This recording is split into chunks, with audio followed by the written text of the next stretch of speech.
வெற்றிகரமாக ஒருங்கிணைத்திருக்கிற எனக்கு முன்னர் உங்களிடையே உரையாற்றி அமர்ந்திருக்கிற கட்சியின் துணை பொதுச் செயலாளர் தம்பி வன்னியரசு அவர்களே,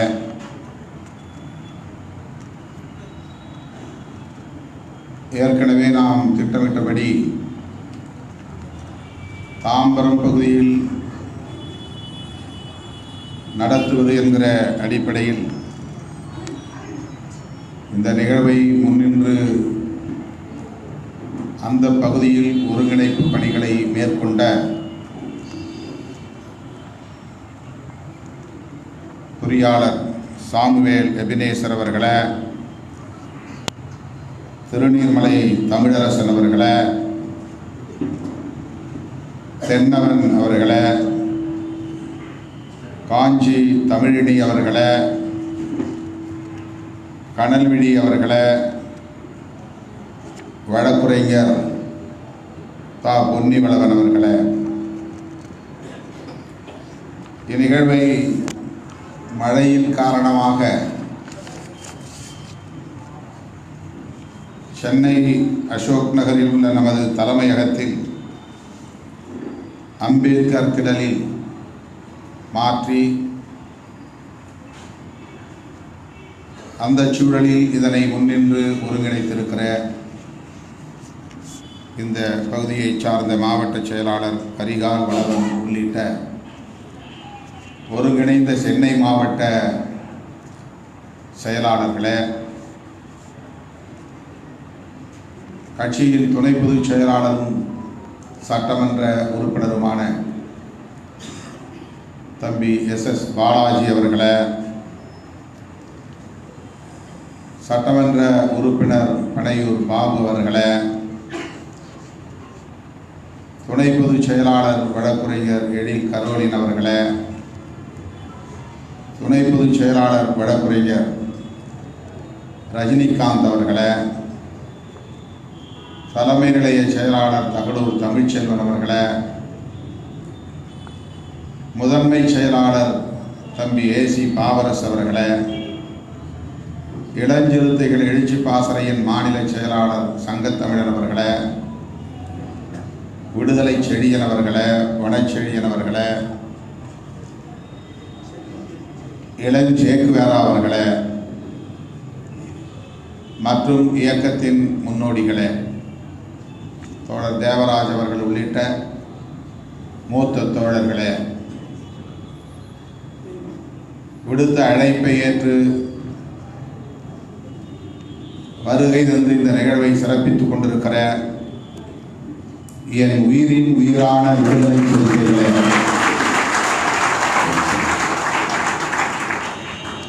உங்கள் அனைவருக்கும் என்னுடைய பணிவார்ந்த வணக்கத்தை தெரிவித்துக் கொள்கிறேன். பெயர்கள் விடுபட்டிருந்தால் பொறுத்தருட வேண்டுகிறேன். தமிழீழ விடுதலைக்காக ஐயா தேனிசை செல்லப்பா அவர்களுக்கும் என்னுடைய பணிவார்ந்த வணக்கத்தை தெரிவித்துக் கொள்கிறேன். தமிழீழ விடுதலைக்காக தமது இன்னுயிரை ஈகம் செய்த மாவீரர்களை நினைவு கூர்ந்து அவர்களுக்கு வீர வணக்கம் செலுத்துகிற நாளாக இந்த நாள் உலகம் முழுவதும் புலம்பெயர்ந்த தமிழ் சமூகம் கடைபிடித்து வருகிறது. விடுதலை சிறுத்தைகள் கட்சியும் ஆண்டுதோறும் இதனை நினைவு கூர்ந்து வருகிறோம், கடைபிடித்து வருகிறோம்.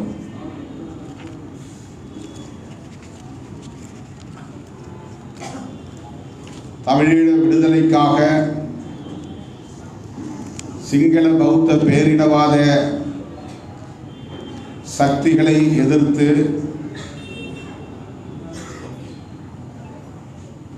களமாடிய போராளிகள், பல்வேறு இயக்கங்களை சார்ந்த போராளிகள் ஈகம் செய்திருக்கிறார்கள் என்றாலும் விடுதலை புலிகளில் இருந்து ஈகம் செய்த தோழர்களை நினைவு கூர்ந்திடும் வகையில் தான் முதலில்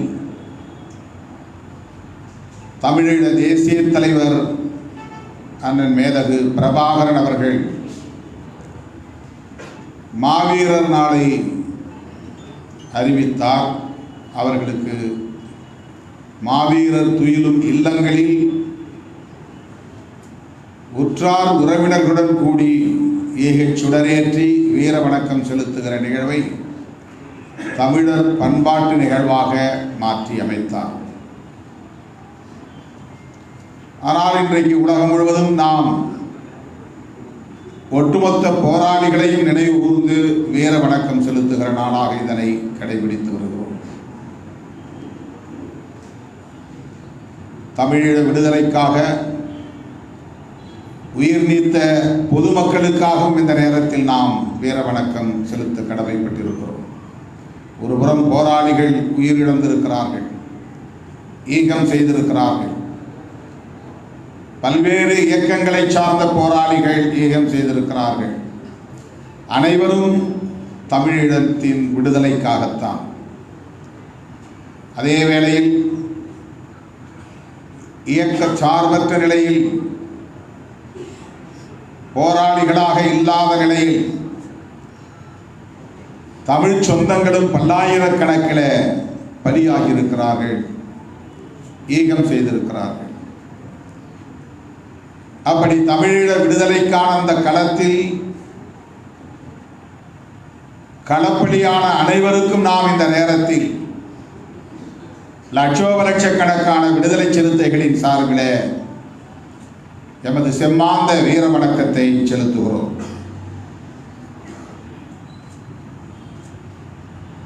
மக்களும் பலியாகிறார்கள், போராளிகளும் பலியாகிறார்கள் என்கிற போது ஒவ்வொரு நாளும் ஒவ்வொரு குடும்பத்திலும்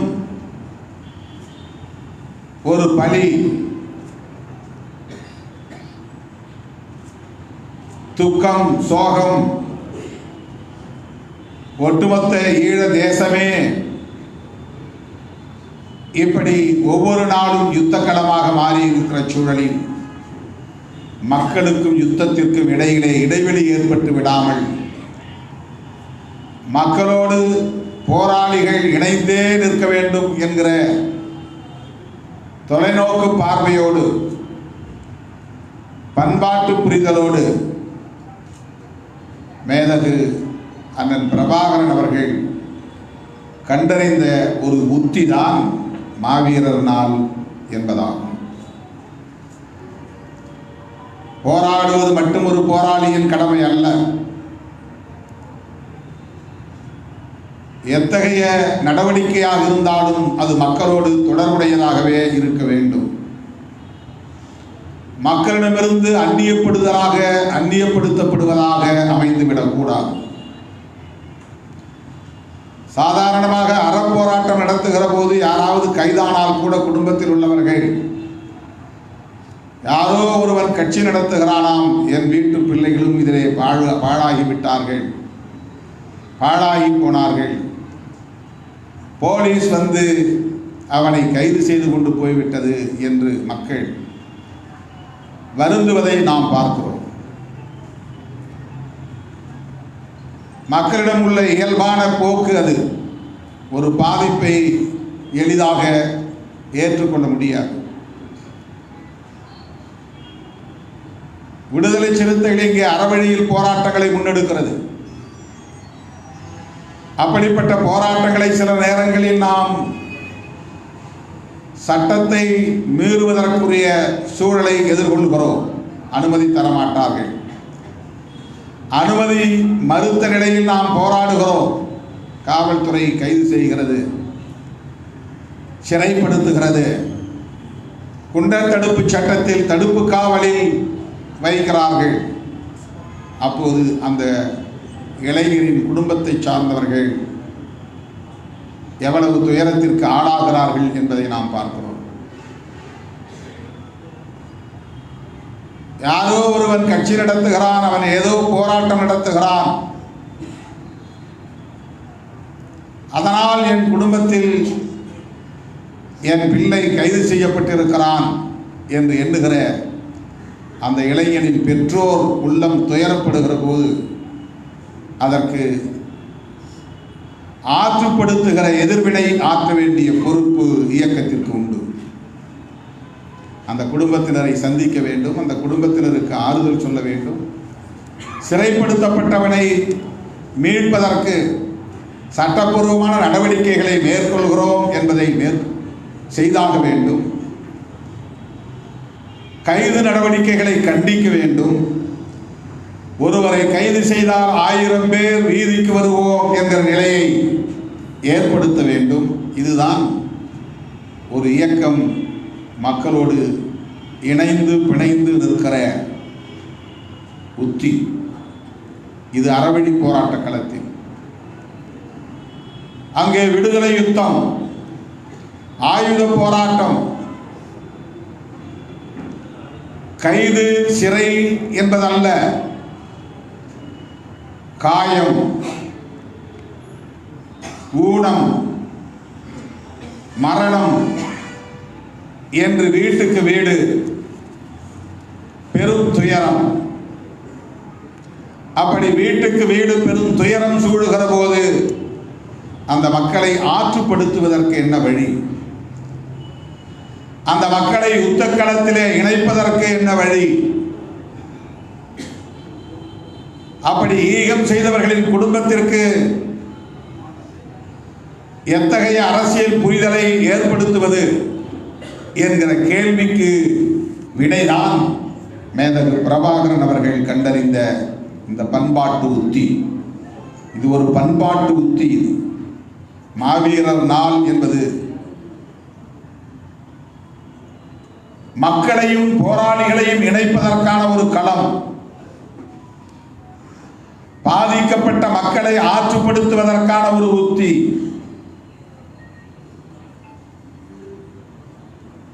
பண்பாட்டு தளத்திலும் போராளிகள் தொலைநோக்கு பார்வையோடு இயங்க வேண்டியது தவிர்க்க முடியாத தேவையாகிறது.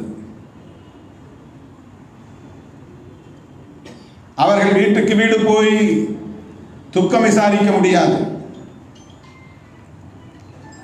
வீட்டுக்கு வீடு போய் இழப்பீடு தர முடியாது.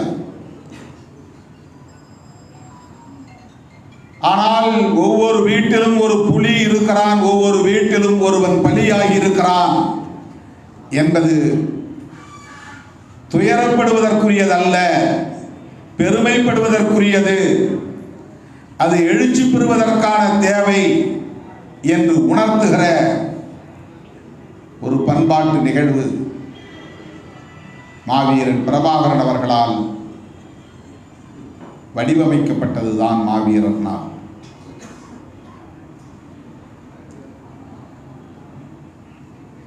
முதலாக விடுதலை புலிகள் இயக்கத்தில் சங்கர் என்கிற இளைஞர்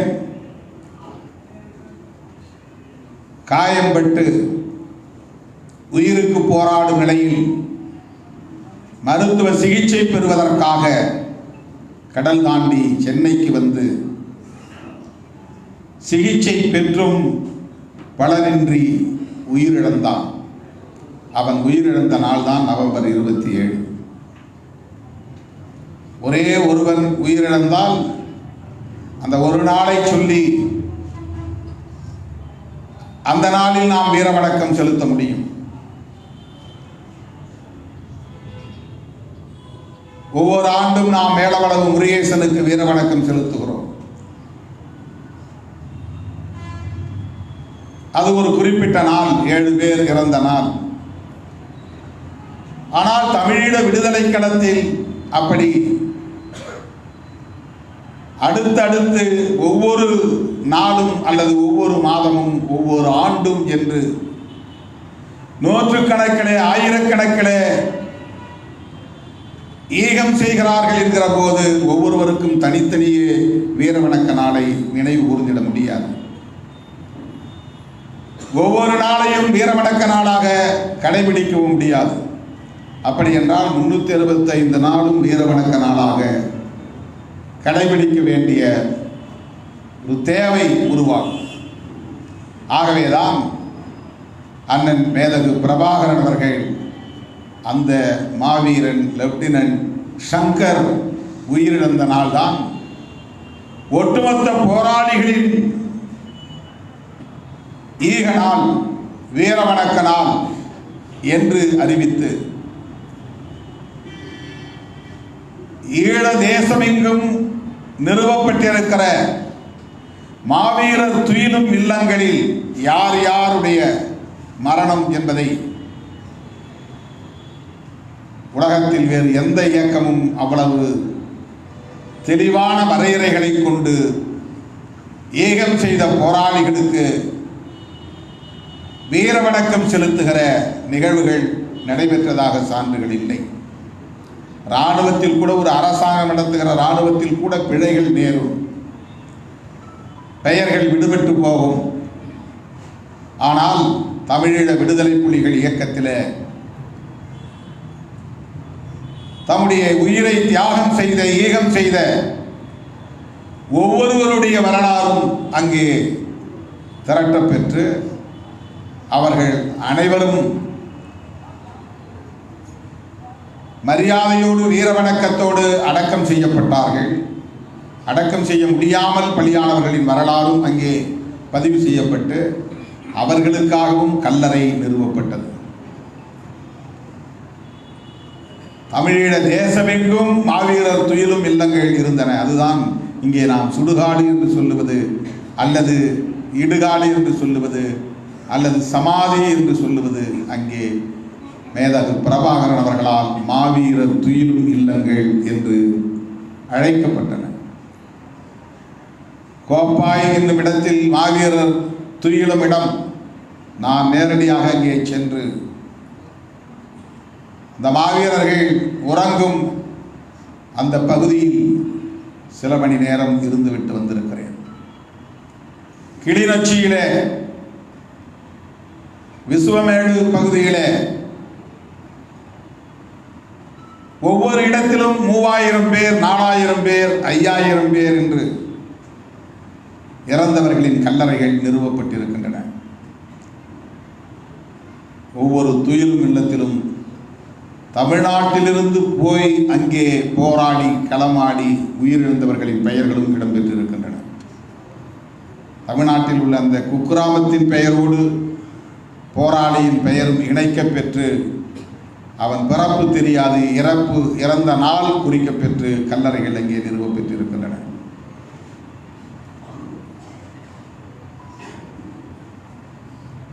அப்படி மாவீரர்களை மதிக்கிற, போற்றுகிற, வணங்குகிற ஒரு மகத்தான பண்பாட்டை இந்த யுத்தம் களம் உருவாக்கி இருக்கிறது. மேதகு பிரபாகரன் உருவாக்கி இருக்கிறார். இறந்தவர்கள் அவ்வளவுதான் என்று அவர்களை மறந்துவிட்டு அவர்கள் களத்தில் போராடுவதை மட்டுமே குறியாக கொண்டிருக்கவில்லை. ஈகம் செய்தவர்கள் அனைவரையும் நினைவு கூர்ந்திட வேண்டும். அவர்களின் கனவை நனவாக்குவதற்கான உறுதிமொழியை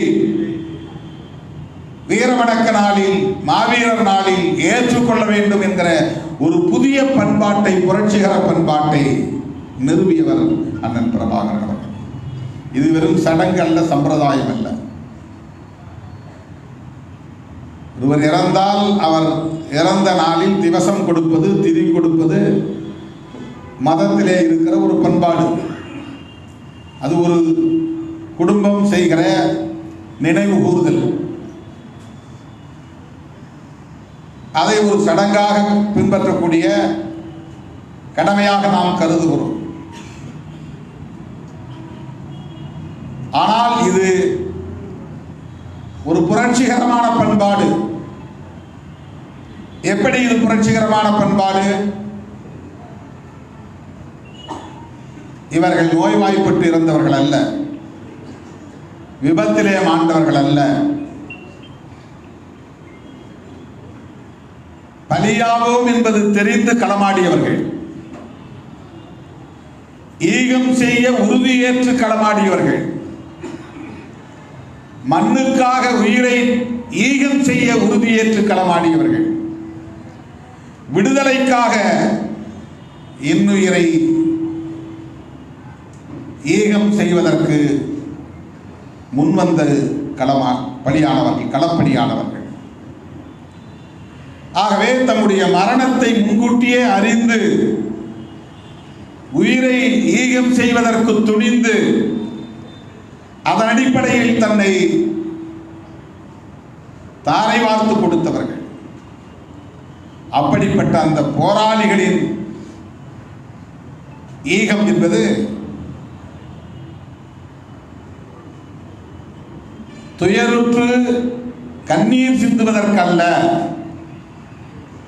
துக்கத்தில் வீழ்ந்து முடங்குவதற்கல்ல, விடுதலைக்கான வேட்கையை மேலும் உறுதிப்படுத்துவதற்காக, விடுதலை போராட்டத்தின் வேகத்தை மேலும் முடுக்கி விடுவதற்காக,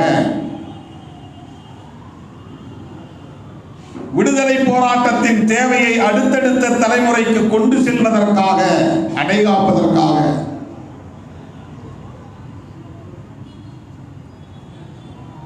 ஆகவே இந்த பண்பாடு புரட்சிகர பண்பாடு, மக்களுக்கான பண்பாடு. விசுவமேடு என்கிற அந்த மாவீரர் துயிலும் இல்ல நிகழ்விலே 2004ஆம் ஆண்டு இதே நவம்பர் 27ஆம் நாள் இதே வேளையில் நான் அந்த போராளிகளோடு பொதுமக்களோடு வீர வணக்கம் செலுத்துகிற நிகழ்வில் பங்கேற்றேன். அந்த துயிலும் இல்லத்தில் மட்டும் 4000 கல்லறைகள் இருந்தன. ஒவ்வொரு கல்லறையிலும் அந்த குடும்பத்தை சார்ந்தவர்கள் வந்து நின்றார்கள். ஒவ்வொரு கல்லறையின் முன்பும் விளக்கேற்றி வைத்து காத்து நின்றார்கள். மாவீரர் துயிலும் இல்லத்தில் ஒரு பொது இடம், ஒரு சிறு மேடை. அங்கே புலிகள் இயக்கத்தின் தளபதிகளில் ஒருவர் வந்து நிற்பார். அவர் அந்த இடத்திலே நிறுவப்பட்டிருக்கிற ஈகச் சுடரை ஏற்றுகிறார். எல்லோரும் ஈகச் சுடரை அவரவர் குடும்ப உறுப்பினரை நினைவு கூர்ந்து, இந்த போராளிகளை நினைவு கூர்ந்து, அவர்களின் ஈகத்தை நினைவு கூர்ந்து ஈகச் சுடரேற்றி அமைதி காத்து அகவணக்கம் செலுத்துகிறார்கள். வீர வணக்கம் செலுத்திய பின்னர் சில நொடிகளில் அங்கே பொருத்தப்பட்டிருக்கிற திரையில் தமிழீழ தேசிய தலைவர் மேதகு பிரபாகரன் அவர்கள் தோன்றி உரையாற்றுகிறார். அந்த நிகழ்வில் நான் பங்கேற்ற போது அந்த கட்டுப்பாட்டை, அந்த ஒழுங்கை கண்டு நான் சிலிர்த்து போனேன். அந்த இடத்தில் மேதகு பிரபாகரன் இல்லை, ஆனால் அங்கே கட்டுப்பாடு இருக்கிறது. அந்த இடத்தில் ராணுவ வீரர்கள் யாரும் இல்லை, ஆனால் அங்கே ஒழுங்கு இருக்கிறது. அந்த இடத்தில் காவல்துறையினர் யாரும் இல்லை, ஆனால் அங்கே பாதுகாப்பு உணர்வு மேலோங்கி இருக்கிறது. மாவீரர் துயிலும் இல்லங்களை சுற்றி புலிகள் தங்களை வெளிச்சப்படுத்திக் கொள்ளாத இடங்களில் நின்று பாதுகாப்பு தருகிறார்கள். பொதுமக்கள் சாறை சாறையாக வந்து அவரவர் கல்லறைக்கு அருகே வந்து நிற்கிறார்கள். கண்கொள்ளா காட்சியாக அது இருக்கிறது. ஒரு துயரத்தை எவ்வளவு பெரிய புரட்சிகரமான பண்பாடாக ஒரு தலைவர் மாற்றி இருக்கிறார் என்பதை கண்டு நான் வியந்து போனேன். எவ்வளவு பெரிய துயரம், எவ்வளவு பேர் மாண்டு போயிருக்கிறார்கள், எத்தனை உயிர்கள் இங்கே பலியாகி இருக்கின்றன, இவ்வளவு பேர் இங்கே புதைக்கப்பட்டிருக்கிறார்கள். ஒவ்வொரு குடும்பத்திலும் இழவு. அவர்கள் இதை எதிர்மறையாக பார்க்கவில்லை. இப்படி ஒரு இயக்கம் இருப்பதால் தான் என் வீட்டு பிள்ளைகள் இப்படி மரித்து போனார்கள், இவ்வளவு பேர் மாண்டு போனார்கள். இந்த சுடுகாட்டிலே போய் நிற்கிற போது 4000 கல்லறைகள் இருக்கிற இடத்தை பார்க்கிற போது அவ்வளவு பேரும் இயற்கை மரணம் அடைந்தவர்கள் அல்ல, வீர மரணம் அடைந்தவர்கள். ஒரு இயக்கத்திற்கு எதிராக மக்கள் சிந்திக்கவில்லை. அந்த இயக்க தலைவனை எதிராக பார்க்கவில்லை. இவ்வளவு பெரிய பலி, உயிர் இழப்பு தேவையற்றது என்கிற புலம்பல் இல்லை. இந்த மக்களிடத்திலே நம்பிக்கை மேலோங்கி இருந்தது. நமக்கென்று ஒரு தலைவன் இருக்கிறான். எத்தனை ஆயிரம் பேர் உயிரிழந்தாலும் நமக்கென்று ஒரு தேசம் பிறக்கும், விடுதலை கிடைக்கும் என்கிற அந்த உறுதிப்பாடு அவர்களிடத்திலே மேலோங்கி இருந்தது. அவர்கள் அங்கே கண்ணீர் கொட்டினார்கள் என்றாலும் கூட அது உறுதியான நம்பிக்கையோடு உதிர்ந்த கண்ணீர் பூக்கள். இந்த மாவீரர்களுக்கு வீரவணக்கம் செலுத்துகிற கண்ணீர் பூக்கள்.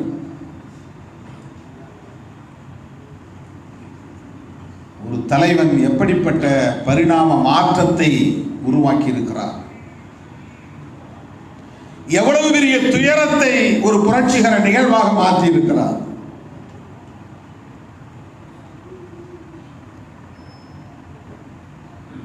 உள்ளபடியே இதை நாம் எப்படி புரிந்து கொள்ள வேண்டும் என்பதற்காக பதிவு செய்கிறேன். மேதகு பிரபாகரன் அவர்கள் உலகின் கவனத்தை ஈர்க்கக்கூடிய ஒரு மாமனிதராக, புரட்சியாளராக தன்னைத்தானே செதுக்கிக் கொண்டவர். எந்த ராணுவ பள்ளியிலும் அவர் பயிற்சி பெற்றவர் அல்ல. அப்படி ஒரு பாரம்பரியம் உள்ள குடும்பத்தில் தோன்றியவரும் அல்ல. அந்த மண்ணிலே சராசரி இளைஞர்களைப் போல விளையாடி திரிந்தவர் தான்.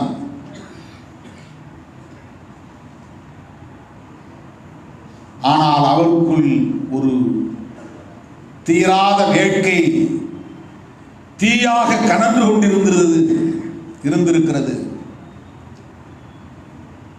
தீராத வேட்கை தேசத்தின் விடுதலை என்கிற தீயாக அது கனன்று கொண்டிருந்தது. படிப்பில் கவனம் செலுத்தாதவர் மக்களின் விடுதலையில் கவனம் செலுத்தினார். சராசரி மாணவனாக படித்து அரசு வேலைக்கு செல்ல வேண்டும், வருமானம் ஈட்டி பெண்டு பிள்ளைகளோடு வாழ்க்கை நடத்த வேண்டும் என்று கருதாமல், நாட்டின் விடுதலைக்காக போராட வேண்டும் என்று பதின்ம பருவத்திலேயே உறுதி எடுத்துக் கொண்டு ஒரு இயக்கத்தை தானே தலைமை வகித்து உருவாக்கி நூற்றுக்கணக்கிலே ஆயிரக்கணக்கிலே இளைஞர்களை ஈர்த்து அவர்களுக்கு விடுதலை கருத்தியலை பயிற்றுவித்து, வெறும் ஆயுத பயிற்சி அல்ல, வெறும் ஆயுத பயிற்சியால் ஒரு போராட்டத்தை நெடுந்தூரம் எடுத்துச் செல்ல முடியாது. கருத்தியல் பயிற்சியும் ஆயுத பயிற்சியும் இணைந்த ஒரு பாசறையாகத்தான் விடுதலை புலிகள் இயக்கத்தை அவர் உருவாக்கினார். பேரரசுகளின் இராணுவ பள்ளிகளில் பிரபாகரனின் போர் உத்தி என்று சிலபஸ் இருக்கிறது. அமெரிக்க இராணுவ பள்ளியில் பிரபாகரனின் போர் உத்திகள் என்று வகுப்பெடுக்கிறார்கள் என்று அப்போதே நாம் கேள்விப்பட்டிருக்கிறோம்.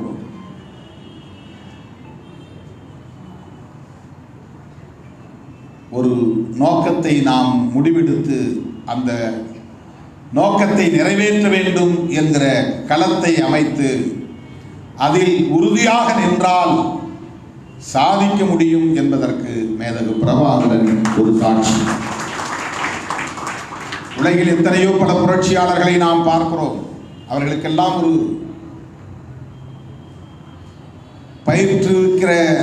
பயிற்சி பெறுகிற ஒரு வாய்ப்பு, ஒரு களம் அமைந்திருக்கிறது.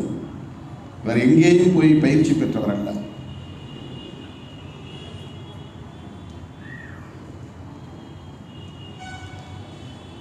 பல யுத்த களங்களில் அமெரிக்க ராணுவமே புலிகளை சிங்கள ராணுவத்தினரோடு இணைந்து மோதி இருக்கிறது. ஆணையரவு யுத்தத்திலே புலிகளை எதிர்த்து நின்ற சிங்கள படையினரோடு அமெரிக்க படையினரும் இருந்தார்கள் என்பது வரலாறு. ஆனால் புலிகளே வென்றார்கள் என்பதும் வரலாறு.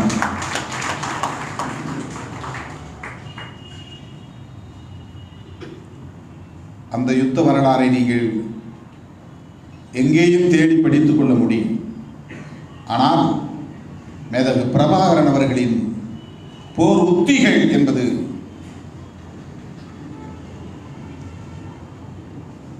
அவ்வளவு எளிதாக எல்லோராலும் விவரிக்கப்படுவதில்லை. அவருடைய போர் உத்திகள் என்பவை மக்களோடு இணைந்து போராடுகிற உத்திகள் தான். மக்களையும் போராளிகளாக பரிணாமம் பெற செய்வதுதான் அவருடைய உத்தி. அதுதான் போற்றுதலுக்குரியது. பொதுவாக ஆயுதம் ஏந்துகிற அமைப்பு ஒரு குழுவாக அப்படியே மக்களிடமிருந்து தனிமைப்பட்டு போவார்கள். தமிழ்நாட்டில் அப்படி பல ஆயுத குழுக்கள் தோன்றி அழிக்கப்பட்டு விட்டன. ஆந்திரா, தெலுங்கானா பகுதிகளில் அப்படி ஆயுத குழுக்கள் தோன்றி அழிக்கப்பட்டிருக்கின்றன. இன்னும் பலர் தலைமறைவாக இருக்கிறார்கள். மேற்கு வங்கத்திலும் ஆயுத குழுக்கள் தோன்றி அழிக்கப்பட்டிருக்கின்றன.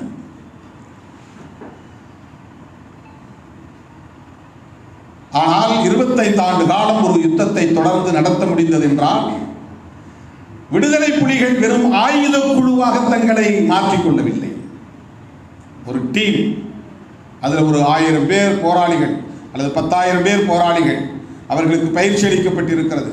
கொரில்லா முறையில் யுத்தம் நடத்துகிறார்கள், எதிரிகளை வேட்டையாடுகிறார்கள், ஆங்காங்கே திடுமென குண்டுகள் வெடிக்கின்றன, அவர்கள் பலியிடப்படுகிறார்கள் அல்லது பழிவாங்கப்படுகிறார்கள்.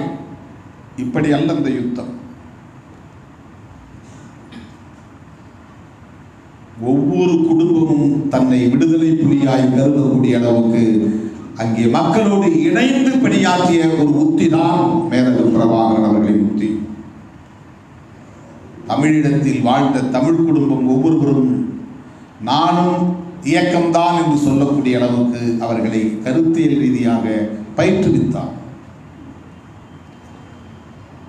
எங்கள் குடும்பத்திலும் ஒரு போராளி உண்டு என்று ஒவ்வொரு குடும்பமும் உரிமை கோருகிற அளவுக்கு, பெருமை பேசுகிற அளவுக்கு அவர்களை யுத்தத்தோடு இணைத்து வைத்திருந்தார், பிணைத்து வைத்திருந்தார். அதனால்தான் 25 ஆண்டு காலம் நீடித்தது.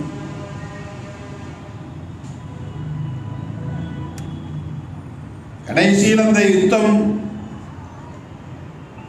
அழிக்கப்பட்டு விட்டது, இயக்கம் அழிக்கப்பட்டு விட்டது என்பதற்கு வேறு உலகளாவிய காரணிகள் இருக்கின்றன. அது இன்டர்நேஷனல் லாபி. சிங்களவர்களால் மட்டும் புலிகளை வீழ்த்தி இருக்க முடியாது, வீழ்த்த முடியாது. அல்லது இந்தியாவும் இலங்கையும் சேர்ந்து 2 நாடுகள் மட்டும் புலிகளை வீழ்த்த முடியாது, வீழ்த்தி இருக்க முடியாது. உலகளாவிய சதிவலைகள் பின்னம் பெற்று அமெரிக்காவை ஆதரிக்கக்கூடிய பல்வேறு வல்லரசுகளும் இதிலே தலையிட்டு தொடர்ச்சியாக மேற்கொள்ளப்பட்டு வந்த முயற்சிகளின் விளைவாகத்தான் அங்கே விடுதலை யுத்தம் முறியடிக்கப்பட்டது. சொல்ல போனால் விடுதலை புலிகள் ஏற்கனவே வெற்றி பெற்று விட்டார்கள். சிங்களவர்களின் கைகளில் இருந்து புலிகளை எதிர்க்கும் யுத்தம் மாறி போய்விட்டது. முடிவெடுக்கக்கூடிய அதிகாரம் அவர்களின் கைகளில் இல்லை என்கிற நிலை எப்போதே உருவாகிவிட்டது. அதனால்தான் இந்தியா அதிலே தலையிட முடிந்தது. உலக நாடுகள் தலையிட்டன. தமிழீழ விடுதலை போராட்டத்தை வெறும் மொழி சார்ந்த, இனம் சார்ந்த பிரச்சனையாக பாராமல்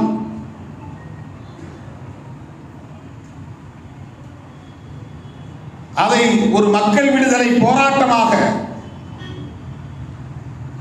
உலக நாடுகள் புரிந்து கொள்ளக்கூடிய வகையிலே கொண்டு செல்வதற்குள் உலகளாவிய அரசியல் பாதைகள் மாறி போய்விட்டன, அரசியல் சூழல்கள் மாறி போய்விட்டன. அதனால்தான் விடுதலை புலிகளை வெறும் ஆயுத குழுவாகவே அவர்கள் பார்த்தார்கள். விடுதலை புலிகளின் போராட்டத்தை மக்கள் போராட்டமாக பார்க்காமல் வெறும் பயங்கரவாத நடவடிக்கையாக பார்த்தார்கள். அல்லது அப்படி பார்க்கும்படி செய்யப்பட்டன. அதுதான் எதிரிகளின் வெற்றியாக அமைந்தது. விடுதலை புலிகளை பயங்கரவாதிகளாகவும் விடுதலை புலிகளின் போராட்டத்தை ஒரு விடுதலை போராட்டமாக, மக்கள் விடுதலைக்கான போராட்டமாக காட்டாமல் அது பயங்கரவாத நடவடிக்கைகள் என்று சித்தரிக்கப்பட்டு அதன் அடிப்படையில் 20க்கும் மேற்பட்ட நாடுகள் ஒன்று சேர்ந்து நடத்திய ஒடுக்குமுறையில்தான் அந்த யுத்தம் முறியடிக்கப்பட்டது. ஆனால் அது உண்மையிலேயே மக்கள் போராட்டம், அது ஒரு விடுதலை யுத்தம். 2002 2004 அவரை சந்திக்கிற போது இதை பற்றி அவரோடு உரையாடக்கூடிய ஒரு வாய்ப்பை பெற்றவர் என்கிற முறையிலே அவருக்கு இருந்த உலகளாவிய பார்வையை புரிந்து நான் வியப்படைந்திருக்கிறேன்.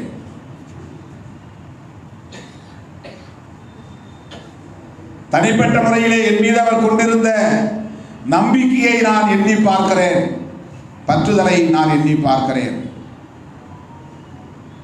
சத்தியமூர்த்தி என்கிற சேரலாதனிடத்தில் எல்லோரும் தளபதிகள் எல்லாம் கூடியிருந்த போது அவர் நகைச்சுவை ததும்ப பேசக்கூடியவர், ஒரு யுத்த களத்திலே இருக்கிற போராளி. அவரிடத்திலே மேலோங்கி இருந்த அந்த ஹியூமரஸ் அப்ரோச், நகைச்சுவை ததும்ப பேசுகிற அணுகுமுறை வியப்பை அளிக்கக்கூடியதாக இருந்தது. அப்படிப்பட்ட அவர் ஒரு யுத்த களத்திலே நிற்கிறோம், நெருப்பு களத்திலே நிற்கிறோம், எந்த நேரத்திலும் எதுவும் நடக்கலாம் என்கிற பீதியில் இருக்கிறோம் என்கிற உணர்வே இல்லாமல் மிக இயல்பாக எங்களோடு அவர் அளவலாவினார், நகைச்சுவை ததும்ப உரையாடினார். அப்போது சேரலாதனிடம் சொன்னார், இவர் நம்மோடு இருந்திருந்தால் ஒரு படையணியின் தளபதியாக இருந்திருப்பார் என்று சொன்னார். என் தோளில் கை போட்டுக்கொண்டே சொன்னார். நாங்கள் உரையாடியதில் இருந்து எனக்குள்ள ஈடுபாட்டையும் அவர் உணர்ந்து அதை சொன்னார். எங்கள் படையிலேயே உங்கள் பெயரில் ஒரு அணியை நான் உருவாக்கி இருக்கிறேன் என்று சொன்னார். புலிப்படையிலேயே சிறுத்தை படையணி என்ற ஒன்றை நான் உருவாக்கி இருக்கிறேன், அது அதிவேகமான ஒரு படை என்று சொன்னார். எனக்கு இட்டு கட்டி பேச தெரியாது. அண்ணன் மேதகு பிரபாகரன் அவர்கள் இல்லை என்று எண்ணிக்கொண்டு வாய்க்கு வந்ததை பேசுகிறவன் அல்ல நான். இது 100க்கு 100 விழுக்காடு உண்மை. அவர் சொன்னது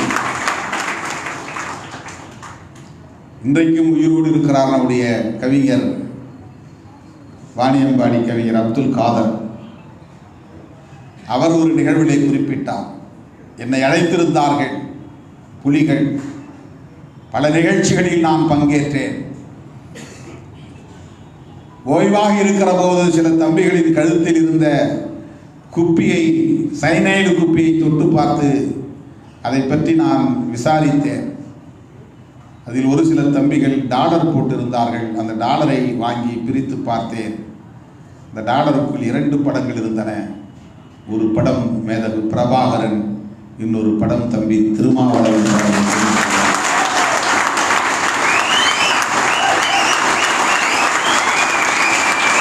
புலிகளின் கழுத்தில் தொங்கிய டாலருக்குள்ளே பிரபாகரன் படம், திருமாவளவன் படம் இருந்ததை பார்த்து நான் அதிர்ச்சி அடைந்தேன் என்று நம்முடைய கவிஞர் அப்துல் காதர் அவர்கள் பேசியது இன்னும் பதிவில் இருக்கிறது. அவர் வியப்பாக சொன்னார், எவ்வளவு பெரிய நம்பிக்கை என்று. சேரலாதன் என்னை அழைத்துக் கொண்டு தளபதி சூசை அவர்களை சந்திப்பதற்காக போன போது சூசை கடலோர கரையில் ஒரு தனி மரம், ஒற்றை மரத்தின் கீழே அமர்ந்திருந்தார். நாங்கள் 3 மணி நேரம் தாமதமாக போனதால் அவர் எழுந்து ஆத்திரத்தோடு சேரலாதனை கடிந்து கொண்டார். இவ்வளவு தாமதமாக ஏன் வந்தீர்கள் என்று அவர் விளக்கம் சொன்னார். ஆனாலும் ஏற்றுக்கொள்ளவில்லை.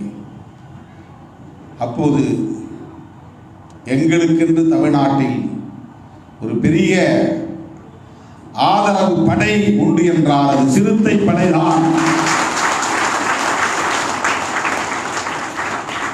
உங்கள் மீது எங்கள் தலைவர் மிகப்பெரிய நம்பிக்கை வைத்திருக்கிறார், பற்றுதலை வைத்திருக்கிறார்.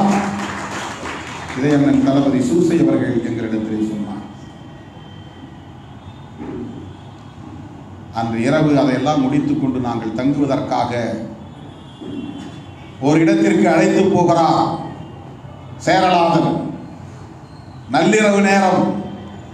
அங்கு ஏராளமான இளைஞர்களும் இளம்பெண்களும் விழித்துக் கொண்டிருந்தார்கள், பயிற்சி எடுத்துக் கொண்டிருந்தார்கள். இசை பயிற்சி, பறை பயிற்சி. நான் போனதும் இளைஞர்கள் ஓடி வந்து என்னை கட்டிப்பிடித்துக் கொண்டு நலம் விசாரித்தார்கள். அதிலே ஒரு பெண்மணி எங்களுக்கு வகுப்பெடுக்கிற போது அண்ணன் உங்களை பற்றி பேசியிருக்கிறார், உங்கள் பெயரை உச்சரித்திருக்கிறார் என்று எனக்கு மிகவும் வியப்பாக இருந்தது. ஏன் இதை குறிப்பிடுகிறேன், மறுபடியும் பதிவு செய்கிறேன் என்று சொன்னால், தமிழ்நாட்டில் திருமாவளவனை சாதி முத்திரையோடு பார்க்கிற சூழலில் ஒரு குறிப்பிட்ட சாதிக்கான தலைவர் என்று ஓரங்கட்டுகிற சூழலில் என்னை தமிழர்களுக்கான ஒரு தலைவர், ஒரு இளைஞர் என்று அடையாளம் கண்டவர் மேதகு பிரபாகரன் அவர்கள். இந்த நன்றி பெருக்கோடு இதை உங்கள் முன்னால் நான் பதிவு செய்கிறேன். முதலில் A9 பாதை திறந்துவிட்ட போது 2002 மானுடத்தின் தமிழ்கூடல் மாநாடு யாழ்ப்பாணத்திலே நடைபெற்ற போது தமிழ்நாட்டிலிருந்து யார் யாரையெல்லாம் அழைப்பது என்று முடிவெடுத்த போது இதை பற்றி சொன்னார். நாங்கள் முடிவெடுத்த போது கவிஞர் ரத்தினதுரை சொன்னார். புதுவை ரத்தினதுரை, புதுக்குடியிருப்பு. அவர் சொன்னார், நாங்கள் யார் யாரையெல்லாம் அழைக்கலாம் என்று முடிவெடுத்தோம்.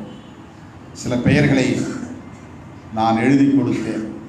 இலக்கியத்துறையில், சினிமா கலைத்துறையில் என்று ஒரு 4-5 பெயரை எழுதி கொடுத்தேன். சரி என்று ஒப்புக்கொண்டார். அரசியல் தளத்திலிருந்து யாரை அழைப்பது என்று எங்களுக்கு புரியவில்லை, நீங்கள் தான் சொல்ல வேண்டும் என்று தலைவரிடத்தில் போய் கேட்டோம். அவர் உடனே ஒரு தாளை எடுத்து அதை எழுதி என் கையில் திணித்தார். நான் பிரித்து பார்த்தேன். திருமாவளவன் என்று எழுதப்பட்டுள்ளது. இதை சொன்னவர் புதுவை ரத்தினதுரை. எல்லோர் முன்னிலையிலும் சொன்னார்.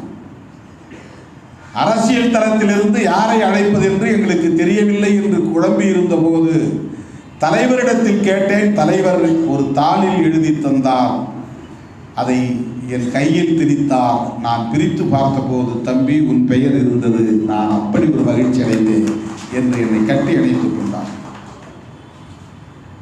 பஸ்தியான் விடுதி என்ற ஒரு விடுதியிலே நாங்கள் தங்கி இருந்த போது ஏராளமான தோழர்கள் எங்களை வந்து பார்த்தபோது அதிலே ஒருவர்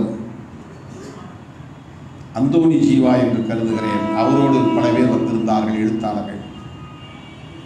எனக்காக நான் தங்கியிருந்த அறையில் 4 புலிகள் பாதுகாப்புக்கு நின்று கொண்டிருந்தார்கள். இளம் சிறுவர்கள் தான் புலிகள்.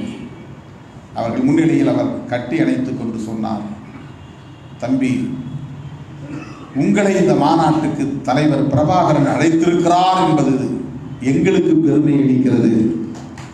நாங்கள் இந்த மண்ணில் ஒடுக்கப்பட்டவர்களாக இங்கே போராடி கொண்டிருக்கிறோம்.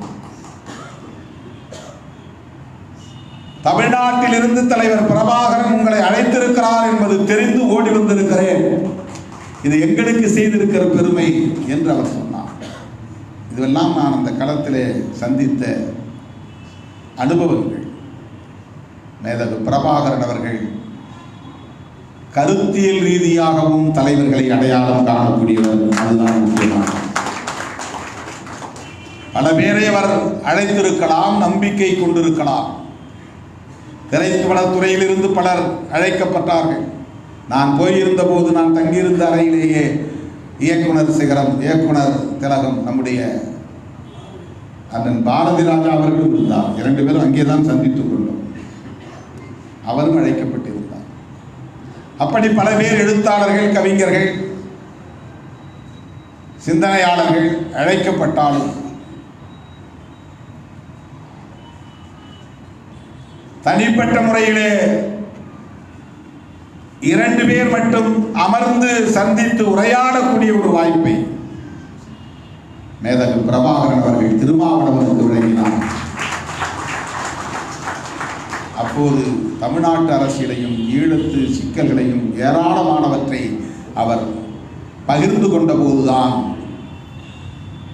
நார்வே நாட்டின் தலையீடு குறித்து நான் எழுப்பிய கேள்விக்கு அவர் சொன்ன பதில், அமெரிக்க ஏகாதிபத்தியம் எந்த அளவுக்கு சூது சூழ்ச்சியோடு ஈழ விடுதலை போராட்டத்திலும் இயங்கிக் கொண்டிருக்கிறது என்பதை அப்போதே கணித்து சொன்னவர்.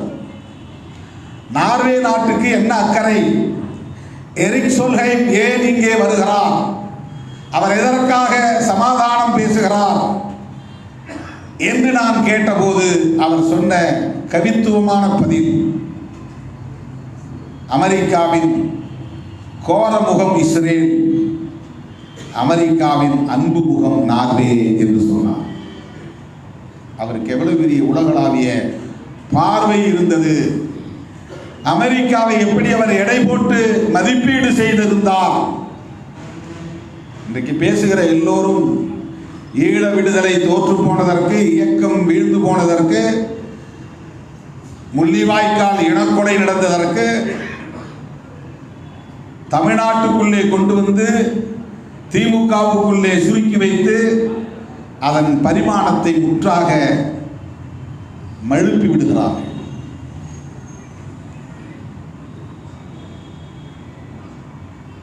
மேதகு பிரபாகரன் அவர்களின் பார்வை எங்கே? அதை பற்றி பேசுகிற நம்மவர்களின் பார்வை எங்கே? அப்பேற்பட்ட அந்த இனப்படுகொலையையும் தம்முடைய அரசியல் பகையை தீர்த்துக் கொள்வதற்காக தமிழ்நாட்டில் எல்லோரும் அரசியல் செய்தார்களே தவிர உண்மையை மக்களுக்கு எடுத்துச் சொல்லவில்லை, இன்றைக்கும் சொல்லவில்லை.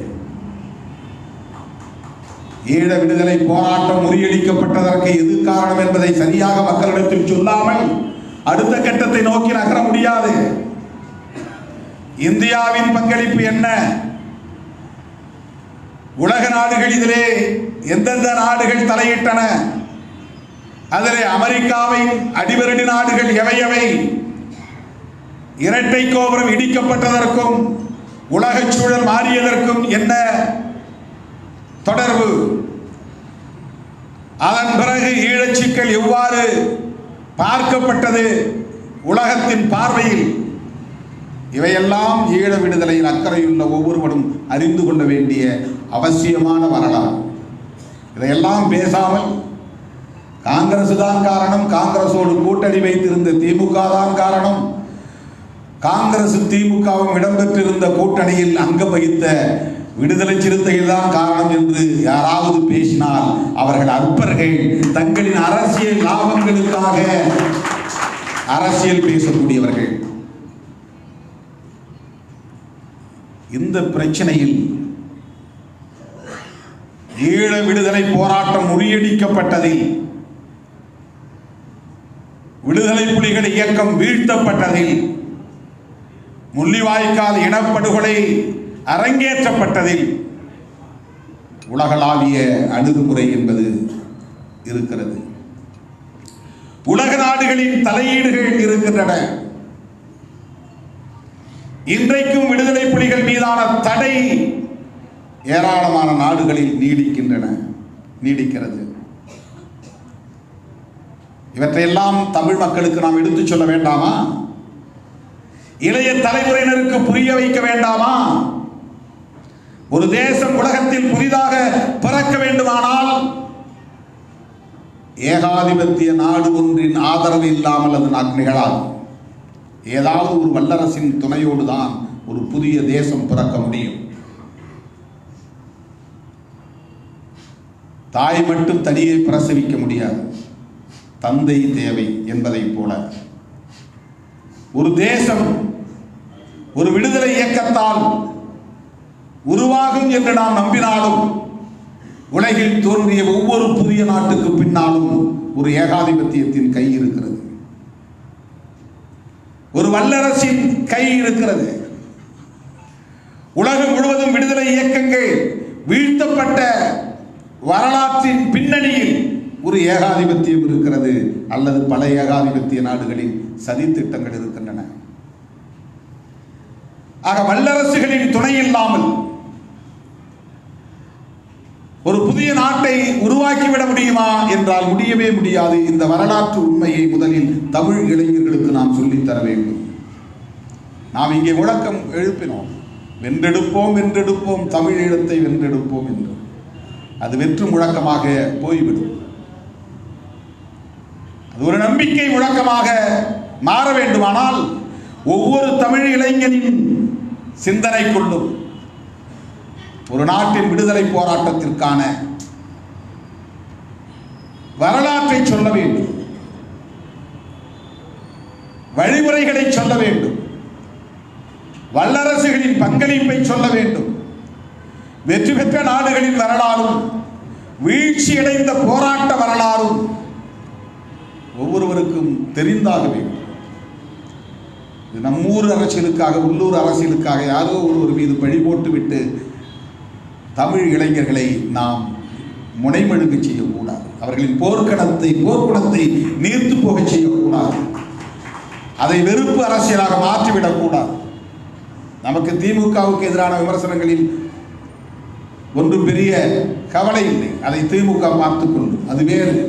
ஆனால் அதை வெறும் திமுக வெறுப்பு அரசியலாக மட்டுமே மாற்றுவது என்பது ஈழ விடுதலை அரசியலுக்கு எதிரானது.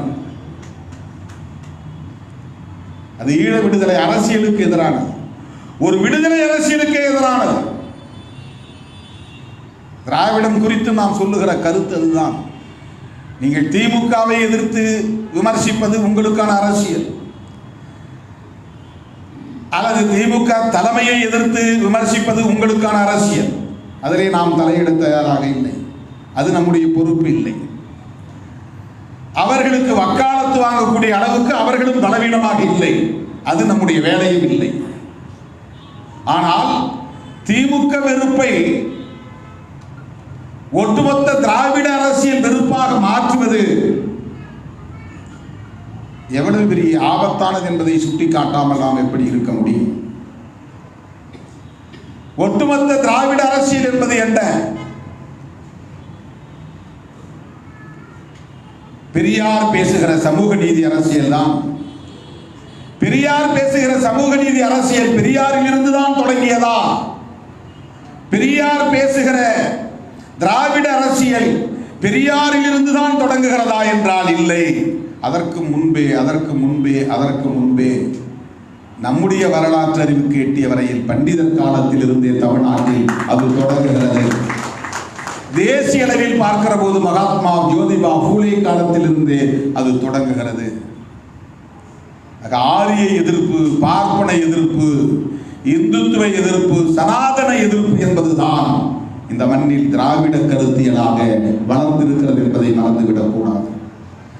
திமுக எதிர்ப்பு திராவிட கருத்தியல் எதிர்ப்பாக மாறுகிற போது நாம் குறுக்கிட வேண்டியிருக்கிறது. திராவிடம் என்பது திமுக அரசியலோடு மட்டுமே தொடர்புடையதல்ல. திராவிடம் என்பது கலைஞர் குடும்பத்தோடு தொடர்புடையதாக மட்டுமில்லை, குடும்பத்தோடு மட்டுமே தொடர்புடையதல்ல. திராவிடம் என்பது பண்டிதருக்கு முன்னரே இந்த மண்ணில் உயிர்ப்போடு இருந்திருக்கிறது. பக்தி இயக்க காலத்திலேயே திராவிட சொல் இங்கே புழக்கத்தில் இருந்திருக்கிறது. சைவ மடங்களே அப்படித்தான் இங்கே தோற்றம் பெற்றிருக்கின்றன, திராவிட இயக்கமாகத்தான் தோற்றம் பெற்றிருக்கின்றன. ஆக திராவிடத்தால் வீழ்ந்தோம் என்று சொல்லுவதன் மூலம் சாதியத்தால் வீழ்ந்தோம் என்பதை மறைக்க முயற்சிக்கிறீர்கள் என்றுதானே தோன்றுகிறது. திராவிடத்தால் வீழ்ந்தோம் என்று சொல்லுவதன் மூலம் ஆரியத்தால் வீழ்ந்தோம் என்று கூறிய பண்டிதரின் கருத்தியலை மூடி மறைப்பதாகத்தானே தோன்றுகிறது. தென்னகத்தில் தான் திராவிடம் சரி, வட இந்தியாவில் திராவிடம் இல்லை. தென்னகத்தில் தான் பெரியார், வட இந்தியாவில் பெரியார் அரசியல் இல்லை. தென்னகத்தில் தான் திமுக, வட இந்தியாவில் திமுக இல்லை. இந்த திராவிட இயக்கங்களால் தான் தமிழர்கள் ஒன்று சேர முடியாமல் வீழ்ந்து போடும் என்று சொன்னால், வட இந்தியாவில் பார்ப்பனர், சத்திரியர், வைசியர், சூத்திரர் என்று பாகுபாடு இருக்கிறதே. சூத்திரர்கள் அடிமைகளாக உழலுகிறார்களே, பஞ்சவர்கள் அங்கே இன்னும் தீட்டுப்படாதவர்களாக, தீண்டப்படாதவர்களாக இருக்கிறார்களே, அவர்கள் எப்படி வீழ்ந்தார்கள்? வட இந்திய மாநிலங்களில் அவர்கள் வீழ்ந்து போனதற்கு எது காரணம்? பெரியார் இயக்கம் காரணமா? உத்தரப்பிரதேசத்தில் சாதிய கொடுமை இல்லையா? மகாராஷ்டிராவில் சாதிய கொடுமைகள் இல்லையா? வர்ண பாகுபாடுகள் இல்லையா? வன்கொடுமைகள் இல்லையா? பெண்களுக்கு எதிரான வன்கொடுமைகள் இல்லையா? மக்கள் ஒற்றுமை இப்படித்தானே சிதைந்தது. வர்ண பாகுபாடுகளால் தானே சிதைந்தது. சாதிய பாகுபாடுகளால் தானே சிதைந்தது. சின்னஞ்சிறு குழுக்களாக சிதறி போயின. இது இந்தியா முழுவதும் இருக்கின்றனவா இல்லையா? வட இந்தியாவில் இவை இன்றும் தொடர்கின்றனவா இல்லையா? அப்படி என்றால் அங்கே அந்த பாகுபாடுகள் நீடித்திருப்பதற்கும் நிலைத்திருப்பதற்கும் திராவிடமா காரணம்? இந்தியா முழுவதும் இது ஒரே பண்பாக இருக்கிறது, ஒரே பண்பாடாக இருக்கிறது. சாதியம் மக்களை கூறு போட்டு உழைக்கிற மக்களை பிளவுபடுத்தி இருக்கிறது. ஆரியத்தால் வீழ்ந்தோம் என்பதுதான் வரலாற்று உண்மை. திராவிடத்தால் பார்ப்பனியத்தை வீழ்த்தினோம் என்பதுதான் தமிழர் வரலாற்று உண்மை. சொல்லிலே வேறு மாறுபாடு இருக்கலாம். திராவிடம் என்பது வேறு, தமிழ் தேசியம் என்பது வேறு என்று சொல்லில் வேறுபாடு இருக்கலாம். அந்த திராவிடம் தான் இந்தியை எதிர்த்தது. இந்தி எதிர்ப்பு என்பது தமிழர்களுக்கானது தானே. தமிழ் மொழியை பாதுகாப்பதற்கான போராட்டம் தானே. திராவிட இயக்கம் தானே இந்தி திணிப்பை எதிர்த்தது. இந்தி திணிப்பை எதிர்ப்பது தமிழ் தேசியத்திற்கு ஆதரவானதா எதிரானதா? மாநில உரிமைகளை கோரியது திராவிட இயக்கங்கள் தானே, பெரியார் இயக்கங்கள் தானே. மாநில உரிமைகள் கோருவது தமிழ் தேசியத்திற்கு எதிரானவையா, தமிழ் தேசியத்திற்கு ஆதரவானவையா? சமஸ்கிருதமயமாதலை எதிர்த்தது பெரியார் இயக்கங்கள் தானே, திராவிட கட்சிகள் தானே. சமஸ்கிருதமயமாதலை எதிர்த்தது தமிழ் தேசியத்திற்கு எதிரானதா, தமிழ் தேசியத்திற்கு ஆதரவானதா? தமிழ் எழுத்துக்களில் சீர்திருத்தம் கொண்டு வந்து எளிமைப்படுத்தியது பெரியார் தானே. அது தமிழ் தேசியத்திற்கு எதிரானதா, தமிழ் தேசியத்திற்கு பகையானதா, ஆதரவானதா?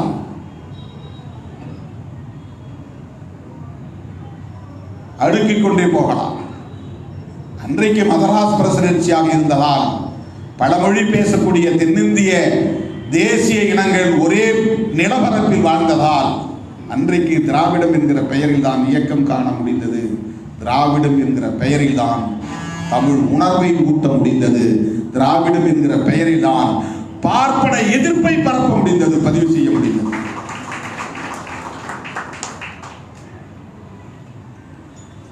ஜோதிபா பூலே ஏன் இப்படி ஒரு போராளியாக மாறினார் என்பதை குறித்து அண்மையிலே ஒரு நூலில் படித்தேன். ஏதோ ஒரு பேரணி, அந்த பேரணியில் தன்னுடைய சக நண்பர்களோடு அவர் நடந்து போகிறார். சக நண்பர்கள் யார் என்றால் பிராமணர்கள். பிராமணர்கள் எல்லாம் நடந்து போகிற ஒரு ஊர்வலத்தில் அவரும் நடந்து போன போது அவர் பிராமணர் இல்லை என்பதை தெரிந்து கொண்ட அந்த இளைஞர்கள், அடே சூத்திர பயலே, நீயும் எங்களோடு சமமாக நடந்து வருகிறாயா என்று அவரை கேலி செய்து அவரை இழிவுபடுத்தி அவரை அந்த ஊர்வலத்தில் இருந்து விரட்டி இடிக்க முயற்சித்திருக்கிறார்கள். இது அவரை காயப்படுத்தி இருக்கிறது. அதனால் அவரை ஆழமாக சிந்திக்க வைத்தது. எங்கெங்கு காணிலும் பார்ப்பன ஆதிக்கமே மேலோங்கி இருக்கிறது என்பதை உணர்ந்து கொண்டவர் பார்ப்பன எதிர்ப்பை தன் வாழ்நாள் கடமையாக அவர் ஏற்றுக்கொண்டார் என்று நாம் அவருடைய வரலாற்று குறிப்பிலிருந்து அறிய முடிகிறது. அவர் ஒரு தலித் அல்ல. வர்ணாசிரம கோட்பாட்டின்படி அவர் ஒரு சூத்திரர் அல்லது பார்ப்பனர் அல்லாதவர்.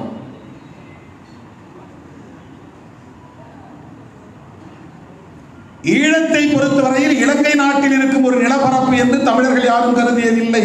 தமிழ்நாட்டின் இன்னொரு பகுதி கடல் தாண்டி இருக்கிறது என்றுதான் கருதி வந்தார்கள். பண்டிதர் காலத்தில் இருந்தே ஈழம் கடல் தாண்டி இலங்கை என்கிற ஒரு தேசத்திலே இருப்பதாக அப்போது தோன்றவில்லை. ஏனென்றால் பிரிட்டிஷார் காலத்தில் இலங்கையும் பிரிட்டிஷ் இந்தியாவோடு இணைந்துதான் இருந்தது. அவருடைய சாம்ராஜ்யம் மதராஸ் பிரசிடென்சி எப்படி அவனுடைய கட்டுப்பாட்டில் இருந்ததோ அப்படி இலங்கை தீவு ஒட்டுமொத்தமாக அவன் கட்டுப்பாட்டில் இருந்தது. ஆகவே அவனை பொறுத்தவரையில் அது ஒரே மாவட்டம் தான், ஒரே மாவட்டம். எது இலங்கையில் உள்ள யாழ்ப்பாணமும் அந்த வடக்கு கிழக்கு மாகாணங்கள் நம்மை பொறுத்தவரையில் தமிழ் மாவட்டங்களோடு இணைந்தவை. அந்த உணர்வு தான் அப்போது இருந்தது.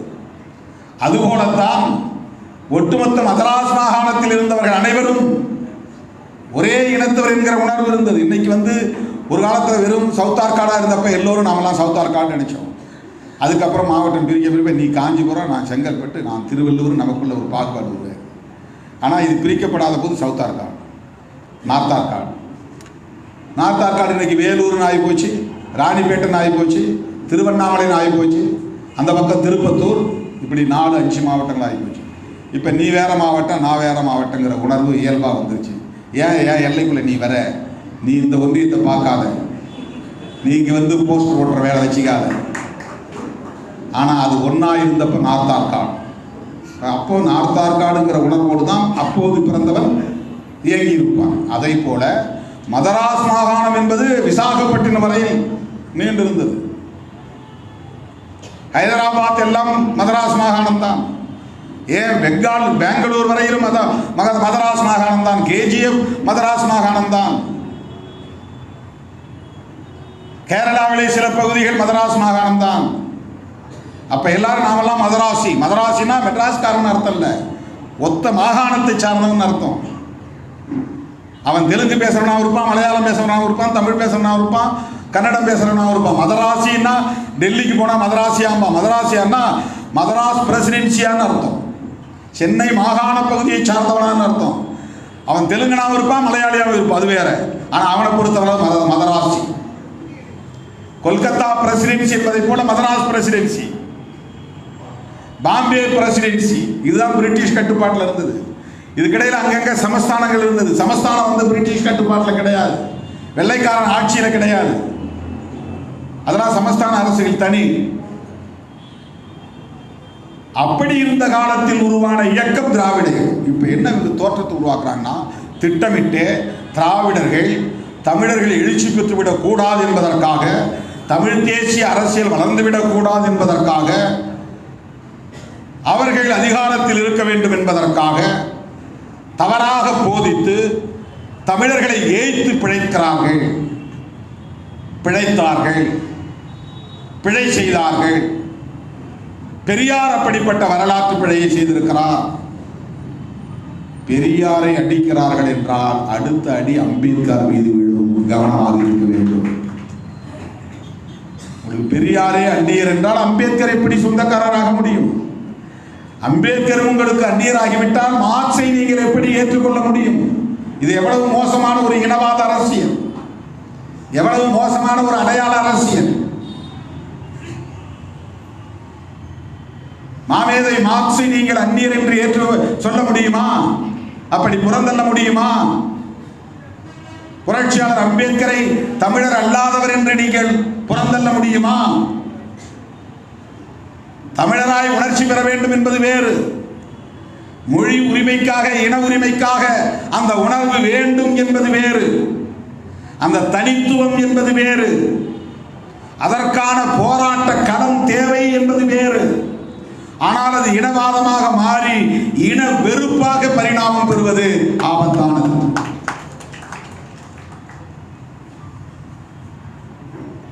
இதை, இந்த நுட்பத்தை புரிந்து கொள்ள வேண்டும்.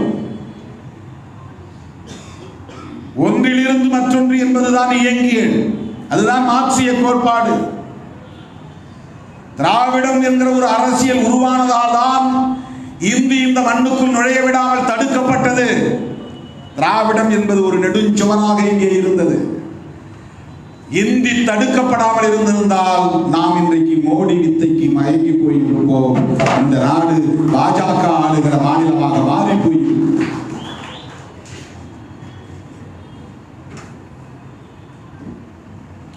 சமஸ்கிருதமயமாகி இருக்கும், தடுக்கப்பட்டது. வடவர் ஆதிக்கம் தடுக்கப்பட்டது. ஆரியர் மேலாதிக்கம் தடுக்கப்பட்டது.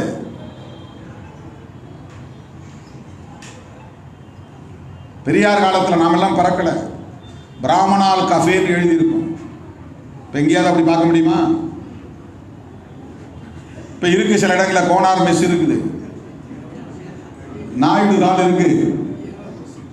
ஆனால் அங்கெல்லாம் தீண்டப்படாதவர்கள் உள்ளே அனுமதி இல்லைன்னு எழுத கிடையாது. தொழுநோயாளிகளுக்கு அனுமதி இல்லைன்னு எழுத கிடையாது. பிராமணால் கஃபேக்கு கீழே எழுதியிருப்பாங்க, தீண்டப்படாதவர்களும் தொழுநோயாளிகளுக்கும் அனுமதி இல்லை. பேருந்துகளில் எப்போது இருந்திருக்கிறது. WPA சுந்தரபாண்டியனார் அதற்காக போராடிய வரலாற்று குறிப்பை நாம் பார்க்க முடிகிறது. அதில் தீண்டப்படாதவர்கள் ஏறக்கூடாது, தொழுநோயாளிகள் ஏறக்கூடாதுன்னு எழுதியிருக்கிறாங்க. அப்போ போய் இவங்க அழிச்சாங்க. அதை அழிக்க வைத்தது திராவிட இயக்கம். பிராமணால் கஃபே என்கிற பெயரை அழிக்க வைத்தது திராவிட இயக்கம்.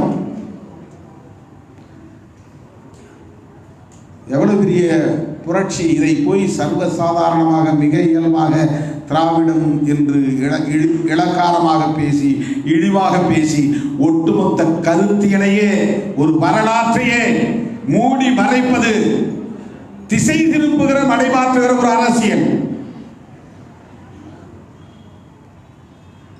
ஈழ விடுதலை போராட்டம் முறியடிக்கப்பட்டதில் வல்லரசுகளுக்கு இருக்கிற பங்கை எடுத்து சொல்லாமல், உலகளாவிய சிக்கலை எடுத்து உரைக்காமல், புலம்பெயர்ந்த தமிழர்கள் ஒருங்கிணைவதற்கான தேவையை எடுத்து சொல்லாமல், அதை திமுக எதிர்ப்பு, கருணாநிதி எதிர்ப்பு என்று போய் சுருக்கி திசை திருப்பி விட்டது போல. ஈழ விடுதலை போராட்டம் முறியடிக்கப்பட்டதற்கும் கருணாநிதிக்கும் என்ன சம்பந்தம் என்று யாரும் கேள்வி எழுப்பவில்லை. முதலமைச்சர் பதவி என்பது அதிகாரம் இல்லாத ஒரு அலங்கார பதவி. இரு நாடுகளுக்கு இடையிலான சிக்கலில் இன்டர்நேஷனல் அஃபேர்ஸ், சர்வதேச விவகாரங்களில் ஒரு மாநில அரசு அதிகபட்சம் என்ன செய்ய முடியும் என்றால் ஆட்சி அதிகாரத்திலிருந்து இறங்கிவிட முடியும். அவ்வளவுதான் அவர்களால் செய்ய முடியும். அதுதான் அவர்கள் எதிர்பார்த்தது, நடக்கவில்லை. அதற்காகத்தான் அவர் மீது அவதூறு. அவர் நினைத்திருந்தால் போரை நிறுத்தி இருக்க முடியும். இது போல ஒரு வடிகட்டிய அண்டப்பொருள் வேறு எதுவும் இருக்க முடியாது. ஒரு முதலமைச்சர் நினைத்திருந்தால் யுத்தத்தை நிறுத்த முடியுமா என்றால் முடியவே முடியாது. இந்த உண்மையை இளம் தலைமுறையினருக்கு சொல்ல வேண்டுமா இல்லையா? இது வரலாற்று புழுகா இல்லையா? ஒரு மாநில முதலமைச்சருக்கு இந்த அதிகாரம் உண்டா? சொல்லலாம். ஏன் நீ காங்கிரஸோட கூட்டணி வச்ச? எதுக்கு நீ ஆட்சியில் இருந்த? நீ தமிழ்னு பேசினில்ல, ஆட்சி அதிகாரத்தை விட்டு இறங்கு. அது மட்டும் கோரிக்கை. ஆட்சி அதிகாரத்தை விட்டு இறங்கல, அதனால நீ தமிழருக்கு துரோகம் செஞ்ச, அது அந்த விமர்சனம் ரைட். ஆனால்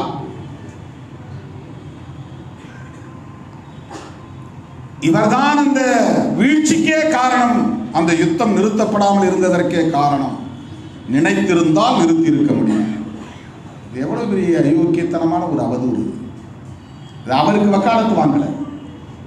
எனக்கு உண்மையை மறைப்பதில் ஏற்படுகிற வலியிலிருந்து சொல்லுகிறேன். வரலாற்று உண்மையை மறைப்பதில் இருந்து ஏற்படுகிற வலியிலிருந்து சொல்லுகிறேன். இது உண்மையாக ஒரு முதலமைச்சரால் தடுத்து இருக்க முடியுமா?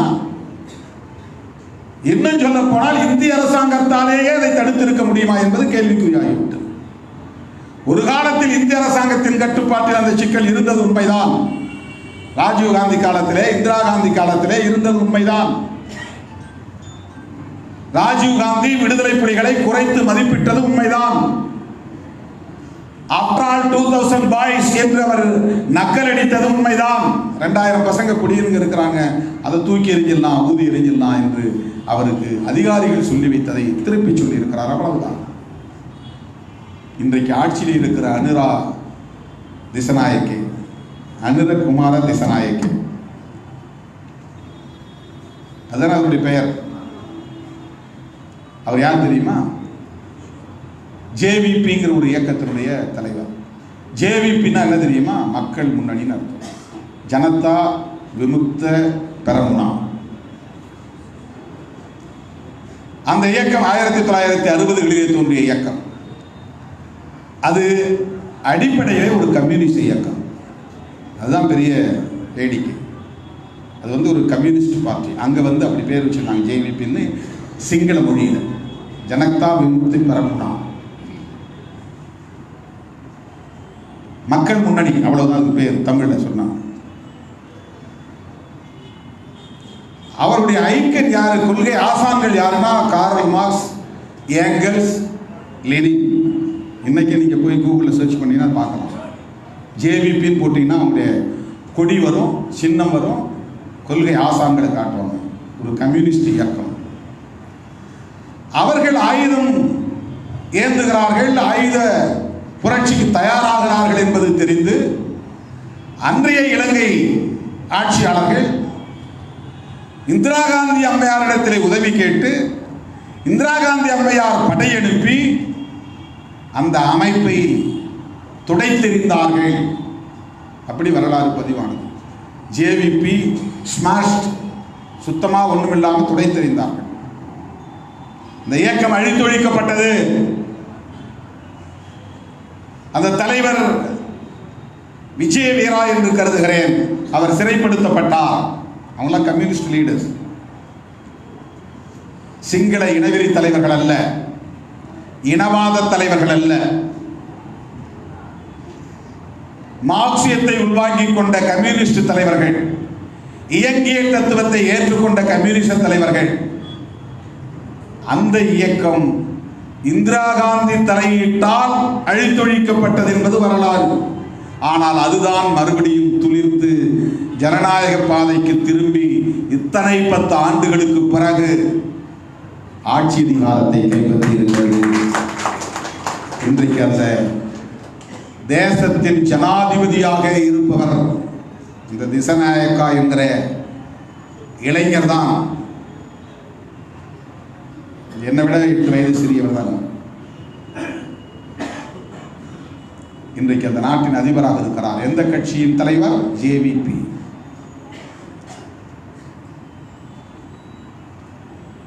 நாடாளுமன்ற தேர்தலிலும் 159 இடங்களை கைப்பற்றி இன்றைக்கு ஆட்சி பீடத்தில் அமர்ந்திருக்கிறது. பிரசிடென்ட் எலெக்ஷன்லையும் அவங்க தான் ஜெயிக்கிறாங்க, பார்லிமெண்ட் எலெக்ஷன் அவங்க தான் ஜெயிக்கிறாங்க. அதை விட முக்கியமாக யாழ்ப்பாண மாவட்டத்தில் அதிக இடங்களில் அந்த கட்சி வெற்றி பெறுகிறது. தமிழர்களின் அமைப்புகள் என்ன ஆயின? தமிழர் அமைப்புகளுக்கு மக்கள் ஏன் வெற்றி வாய்ப்பை வழங்கவில்லை இந்த முறை? இதற்கும் திமுக தான் காரணமா அல்லது கலைஞர் குடும்பம் தான் காரணமா? சொன்னாலும் சொல்வார்கள் தமிழ்நாட்டு அரசியல்வாதிகள்.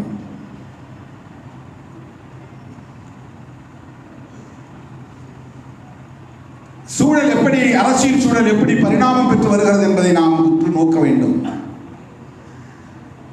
இன்றைக்கு விடுதலை புலிகள் இயக்கம் அழித்தொழிக்கப்பட்டிருக்கலாம். அன்றைக்கு ஆயுத குழுவாக பார்க்கப்பட்ட ஜேவிபி ஜனநாயக பாதைக்கு திரும்பி இன்றைக்கு நாடாளுமன்ற ஜனநாயக களத்திலே அடியெடுத்து வைத்து ஆட்சி அதிகாரத்தை கைப்பற்றி இருக்கிறது. அப்படி ஒரு மாற்று உத்தி இன்றைக்கு புலிகள் இயக்கத்திற்கு தேவைப்படுகிறது என்பதற்காக சுட்டிக்காட்ட விரும்புகிறேன். மாற்று உத்திகளை சிந்திக்க வேண்டும். மாற்று அரசியல் செயல் திட்டங்களை சிந்திக்க வேண்டும். வசைபாடுவதற்கு இயக்கம் தேவையில்லை. யார் மீதோ பழி சுமத்துவதற்கு இயக்கம் தேவையில்லை. வெறுப்பு அரசியலை விதைப்பதற்கு இயக்கம் தேவையில்லை. இனி உலகத்தில் எந்த ஒரு மூலையிலும் ஒரு ஆயுத போராட்டம் ஏகாதிபத்திய நாடுகளுக்கு தெரியாமல் உருவாக முடியாது. விடுதலை புலிகள் மறுபடியும் ரீக்ரூப்பிங் ஆவார்கள் என்று இலங்கை சந்தேகிக்கிறது.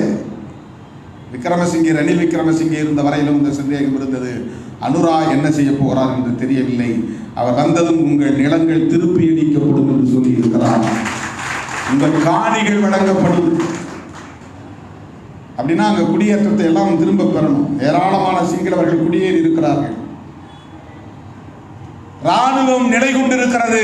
ராணுவ படையினரை திரும்ப பெற வேண்டும். இதெல்லாம் நிகழலாம். இனவெறியர்கள் அணுகுமுறை வேறு.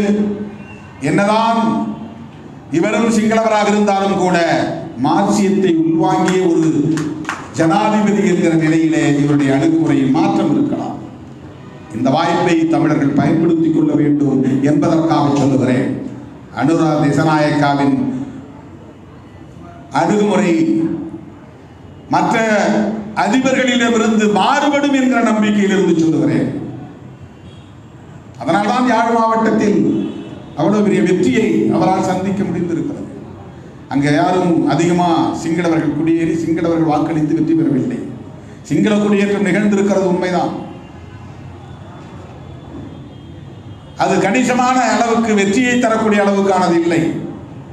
ஆனால் நாள்தோறும் நிகழ்ந்து கொண்டிருக்கிறது. எனவே விடுதலை புலிகள் மறுபடியும் ஆயுத போராட்டம் என்ற உத்தியை கையில் எடுப்பார்கள் என்கிற ஒரு பார்வை எதிரிகளிடம் இருந்தாலும் சர்வதேச பார்வையோடு இதை அணுக வேண்டிய தேவை இருக்கிறது என்று நான் புலிகள் இயக்கத்தை சார்ந்த தோழர்களுக்கு தோழமை உணர்வோடு சுட்டிக்காட்ட கடமைப்பட்டிருக்கிறேன். திமுக என்ன செய்தது, விடுதலை சிறுத்தைகள் என்ன செய்தது, தமிழ்நாட்டு அரசியல் கட்சிகள் என்ன செய்தது என்பதை மீண்டும் போஸ்ட்மார்ட்டம் செய்வது அல்ல நம்முடைய வேலை. இப்போது உலகமெங்கும் சிதறி கிடக்கிற புலம்பெயர்ந்த தமிழர்களை ஓரணியில் திரட்ட வேண்டியதுதான் நம் முன்னுள்ள மிக முக்கியமான முதன்மையான சவால். அதுதான் மிக முக்கியமான முதன்மையான சவால். புலம்பெயர்ந்த தமிழ் சமூகத்தை ஓரணியில் திரட்ட வேண்டும். இது முக்கியமானது. சர்வதேச சமூகத்தின் ஆதரவை வென்றெடுக்க வேண்டும். இது இரண்டாவது. ஆயுத போராட்ட வழிக்கு மாற்றாக நாடாளுமன்ற ஜனநாயக பாதை வழியாக தமிழீழ சொந்தங்களுக்கான பாதுகாப்பை எப்படி உறுதி செய்வது, அல்லது தமிழீழத்தையே வென்றெடுப்பதற்கு என்ன வழிமுறையை காண்பது. பாலஸ்தீனம் இனி வெல்லவே முடியாது என்று இருந்த நிலையில் யாசர் அரஃபத் உலக நாடுகளெங்கும் அடைக்கலம் தேடி அலைந்த வேளையில் உலக நாடு முழுவதும் பாலஸ்தீனியர்கள் சிதறி கிடந்த சூழலில் இனி அவர்களை ஒருங்கிணைக்க முடியாது, நமக்கென்று ஒரு நாட்டை இனி உருவாக்கவே முடியாது என்கிற அந்த சூழலில் யாசர் அரஃபத்தின் தலைமையிலே எக்ஸைல் பார்லிமெண்ட் உருவாக்க பெற்று அவர்கள் மறுபடியும் கூடி கூடி பேசியதன் விளைவாக உலக நாடுகளின் ஆதரவை பெற்று பாலஸ்தீனத்தை அவர்களால் வென்றெடுக்க முடிந்தது. வரலாறு நம் கண் முன்னால் இருக்கிறது. இன்றைக்கும் அந்த யுத்தம் ஒருபுறம் தொடர்கிறது என்பது வேறு. ஆனாலும் இல்லாமல் போன ஒரு தேசத்தை மீண்டும் வென்றெடுக்க முடிந்தது. இஸ்ரேலியர்களும் அப்படித்தான். உலக நாடு முழுவதும் யூதர்கள் சிதறி கிடந்தார்கள். ஹிட்லரின் ஒடுக்குமுறைக்கு பிறகு உலக நாடுகள் முழுவதும் சிதறி கிடந்த யூதர்களை பல பத்தாண்டுகளுக்கு பிறகு அவர்களால் ஒருங்கிணைக்க முடிந்தது. இஸ்ரேல் என்கிற ஒரு புதிய நாட்டை ஜனநாயக முறைப்படியே உருவாக்க முடிந்தது. எனவே நமக்கு முன்னால் பிரசிடென்ட்ஸ் முன்மாதிரிகள் இருக்கின்றன. ஆயுத போராட்டத்தின் ஊடாகத்தான் ஒரு நாட்டை பிரசவிக்க முடியும் என்று இல்லை.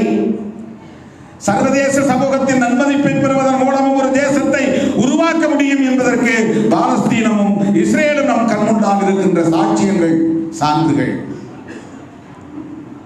இந்த மாவீரர் நாள் மூலம் நான் புலம்பெயர்ந்த தமிழ் சொந்தங்களுக்கு, சிந்திக்கிற ஆற்றல் பெற்ற இளைஞர்களுக்கு, வெறுப்பு அரசியலின் வலைக்குள்ளே சிக்கிக் கொள்ளாத இளம் தலைமுறையினருக்கு நாம் விடுக்கிற வேண்டுகோள். எப்படி இந்த போராட்டம் முறியடிக்கப்பட்டது என்பது ஒரு புறம் இருக்கட்டும், தமிழ்நாட்டு அரசியல் கட்சிகள் நமக்கு எந்த அளவுக்கு துணை புரிந்தன என்பதெல்லாம் ஒரு புறம் இருக்கட்டும். அடுத்த நகர்வுகள் என்ன? சர்வதேச சமூகத்தின் நல்லாதரவை வென்றெடுப்பதற்கு எவை எவை முன் நிபந்தனைகளாக இருக்கின்றன? எந்த அரங்கங்களில் பேச வேண்டும்? யாரை கொண்டு பேச வேண்டும்? எதை உயர்த்தி பிடிக்க வேண்டும்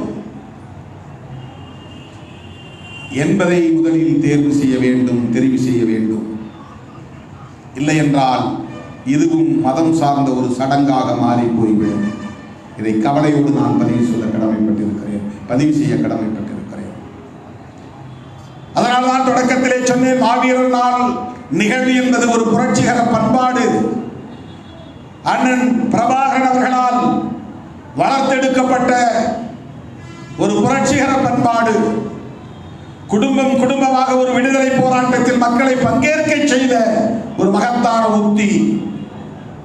இன்றைக்கும் மக்கள் இதை சோக நாளாக கொண்டாடாமல் ஒரு எழுச்சி நாளாக கொண்டாடுகிறார்கள். துயர நிகழ்வாக இதை நினைவு கூறாமல் ஒரு விடுதலை நிகழ்வாக இன்றைக்கு நினைவு கூறுகிறார்கள் என்றால் அதற்கு அண்ணன் பிரபாகரன் அவர்கள் கையாண்ட உத்திதான். மாவீரர் நாள் உரையை 2008 வரையில் அவர் பேசிய அந்த உரையை 1989 என்று கருதுகிறேன். 2008 வரையில் அவர் ஆற்றிய உரைகள் அனைத்தும் ஒரே நூலாக தொகுக்கப்பட்டிருக்கின்றன. வாய்ப்புள்ள தோழர்கள் அதை முழுமையாக நீங்கள் படித்து பாருங்கள். அவர் எவ்வளவு பெரிய ராஜதந்திரி என்பதை நாம் புரிந்து கொள்ள முடியும். ஒரே ஒரு உரையில் கூட இந்திய அரசை இழித்தோ பழித்தோ கண்டித்தோ விமர்சித்தோ ஒரு சொல்லை கூட அவர் உதிர்க்கவில்லை. இந்திய அரசாங்கத்தோடு அவருக்கு கோபம் உண்டு, முரண்பாடு உண்டு. ஆனால் ஒரே ஒரு சொல் கூட இந்திய அரசாங்கத்தை அவர் விமர்சிக்காமல் மாவீரர் நாள் உரையை வடிவமைத்ததன் நோக்கம் என்ன? இதை இளைஞர்கள், குறிப்பாக புலம்பெயர் தமிழ் சமூகத்தில் உள்ள இன்றைய தலைமுறையை சார்ந்த தமிழ் இளைஞர்கள், ஈழத்து இளைஞர்கள் இதை உள்வாங்க வேண்டும், ஆய்வு நோக்கில் படிக்க வேண்டும். இந்திய அரசுக்கு பயந்தல்ல, அவர் வயர்லெஸ் ஆர்ம்ஸ் என்கிற இந்த கருவிகளை எல்லாம் ஐஜி மோகன்தாஸ் பறித்துக் கொண்ட போது உண்ணாநிலை அறப்போராட்டத்தை தொடங்கி நடத்தினார். சட்டக்கல்லூரி மாணவர்களாக நாங்கள் அவர் வாசலில் போய் நின்று உண்ணாவிரத போராட்டத்தை கைவிடுங்கள் என்று கோஷம் எழுப்பினோம், கோரிக்கை எழுப்பினோம். வெளியே வந்து எங்களிடத்திலே ஒரு குழந்தையை போல் பேசினார். அப்போது சொன்னார், எங்கள் துப்பாக்கி முனை இந்திய அரசுக்கு எதிராக அல்ல, சிங்கள பௌத்த பேரினவாதத்திற்கு எதிராகத்தான். ஆகவே நாங்கள் உண்ணாநிலை என்கிற அறப்போராட்டத்தை கையில் எடுத்திருக்கிறோம். எங்கள் ஆயுதங்களை அரசு ஒப்படைக்க வேண்டும். எம்ஜிஆருக்கு இந்த தகவல் போகிறது. உதகமண்டலத்திலே மலர் கண்காட்சியை திறந்து வைக்கிற முதல்வருக்கு இந்த தகவல் போனதும் தொலைபேசியில் வருகிறார். அப்போது செல்போன்கள், கைபேசிகள் கிடையாது. தொலைபேசியில் எம்ஜிஆர் அழைக்கிறார் என்ற தகவலை அங்கே இருந்த தோழர்கள் ஓடி வந்து சொல்லுகிறார்கள். உள்ளே ஆசிரியர் கி வீரமணி இருக்கிறார், வெளியே மாணவர்கள் நாங்கள் இருக்கிறோம். எங்களிடம் பேசிக் கொண்டிருக்கிறார் பிரபாகரன் அவரிடத்திலே ஓடி வந்து அந்த தகவலை சொன்னதும் எங்களிடத்தில் அனுமதி பெற்று உள்ளே போனார். சில நிமிடங்களில் வெளியே வந்து எம்ஜிஆர் வயர்லெஸ் ஆர்ம்ஸ் அனைத்தையும் ஒப்படைக்க சொல்லிவிட்டார், நான் உண்ணாவிரதத்தை முடிக்கிறேன், ஆசிரியர் வீரமணியை அழையுங்கள் என்று எங்கள் முன்னால் சொல்கிறார். அவர்தான் வந்து அவருக்கு பழச்சாறு கொடுத்து உண்ணாவிரதத்தை முடித்து வைக்கிறார். எங்களுக்கும் குளிர்பானங்களை தருமாறு அண்ணன் ஆணையிடுகிறார். இந்த நிகழ்வு இன்றைக்கும் என் நெஞ்சில் பசுமையாக பதிவாகி இருக்கிறது. அன்றைக்கு அவர் சொன்ன வார்த்தை, இந்திய அரசுக்கு எதிராக நாங்கள் துப்பாக்கி ஏந்தவில்லை, இந்திய அரசை பகைத்துக் கொள்ளக்கூடாது என்பதல்ல, இந்திய அரசை நமக்கு எதிராக நிறுத்திவிடக் கூடாது. IPKF வந்தப்ப மோத வேண்டியது இருந்ததே, அங்கிருந்தான் பிரச்சனை தொடங்குகிறது. இந்திய அரசு மறுபடியும் புலிகளை குறைத்து மதிப்பிட்டது. பிரபாகரன் அவர்களை மிக இலகுவாக அணுகிவிட முடியும் என்று எடை போட்டது. 8 முறை செக்மேட் செய்து தோல்வி அடைந்தது. அவரை சுட்டு பிடிப்பதற்கு முயற்சிகளை மேற்கொண்டன. எல்லாவற்றிலும் அவர்கள் தோற்று போனார்கள். பிரச்சனை எங்கிருந்து தான் முற்றியது. அது அந்த வரலாறு நாம் அனைவரும் அறிந்த வரலாறு தான். அதை மீண்டும் நான் சொல்ல விரும்பவில்லை. இந்த மாவீரர் நாளில் நான் சொல்ல விரும்புகிற செய்தி, சர்வதேச சமூகத்தின் நல்லாதரவை பெறுவதற்கு, ஜனநாயக சக்திகளின் நல்லாதரவை பெறுவதற்கு நமக்கு செயல் திட்டங்கள் தேவை. வல்லரசுகளின் துணை இல்லாமல் வல்லரசுகள் பட்டியலில் இந்தியாவை இணைத்துக் கொள்ள வேண்டிய தேவை இருக்கிறது. உலக வல்லரசுகளோடு இந்தியா இல்லாமல் இருக்கலாம். தென்கிழக்கு ஆசிய நாடுகளிடையே ஒப்பீடு செய்கிற போது இந்தியா ஒரு வல்லரசு. இந்தியாவின் துணையும் இருந்தால்தான் ஈழத்தமிழர்களின் சிக்கலுக்கு தீர்வு காண முடியும்.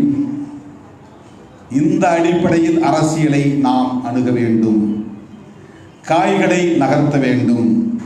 உறவுகளை தீர்மானிக்க வேண்டும். காங்கிரஸை தூக்கி எறிந்து விட்டால், பிஜேபி ஆட்சிக்கு வந்து விட்டால் எல்லாம் சரியாகிவிடும் என்று தமிழ்நாட்டில் சிலர் பேசினார்கள். திமுகவை வீழ்த்தி விட்டால், இரட்டை இலை ஆட்சிக்கு வந்தால் எல்லாம் சரியாகிவிடும் என்று இங்கே பேசப்பட்டது. ஆனால் விடுதலை சிறுத்தைகள் தான் அப்போதும் சரி இப்போதும் சரி ஒரே மாதிரியாக பேசுகிறது, சிந்திக்கிறது, செயல்படுகிறது. காங்கிரசுக்கு மாற்று பிஜேபி என்று விடுதலை சிறுத்தைகள் சொல்லவில்லை. வெளி விவகார கொள்கையில் மாற்றம் தேவை என்று விடுதலை சிறுத்தைகள் சொன்னோம். ஆட்சி கட்சி மாறும், காங்கிரஸ் வந்தாலும் பிஜேபி வந்தாலும் கட்சி மாறும். வெளிவிவகார கொள்கையில் மாற்றம் இல்லை. இன்றைக்கும் தமிழ்நாட்டு மீனவர்கள் கைது செய்யப்படுகிறார்கள். இன்றைக்கும் ஈழத்தமிழர்கள் அங்கே ஒடுக்குமுறைக்கு உள்ளாகிறார்கள். ஒரு அங்குலம் கூட காங்கிரஸ் ஆட்சியின் போது இருந்த நிலை மாறி ஒரு முன்னேற்றம் நிகழ்ந்திருக்கிறதா என்றால் இல்லை.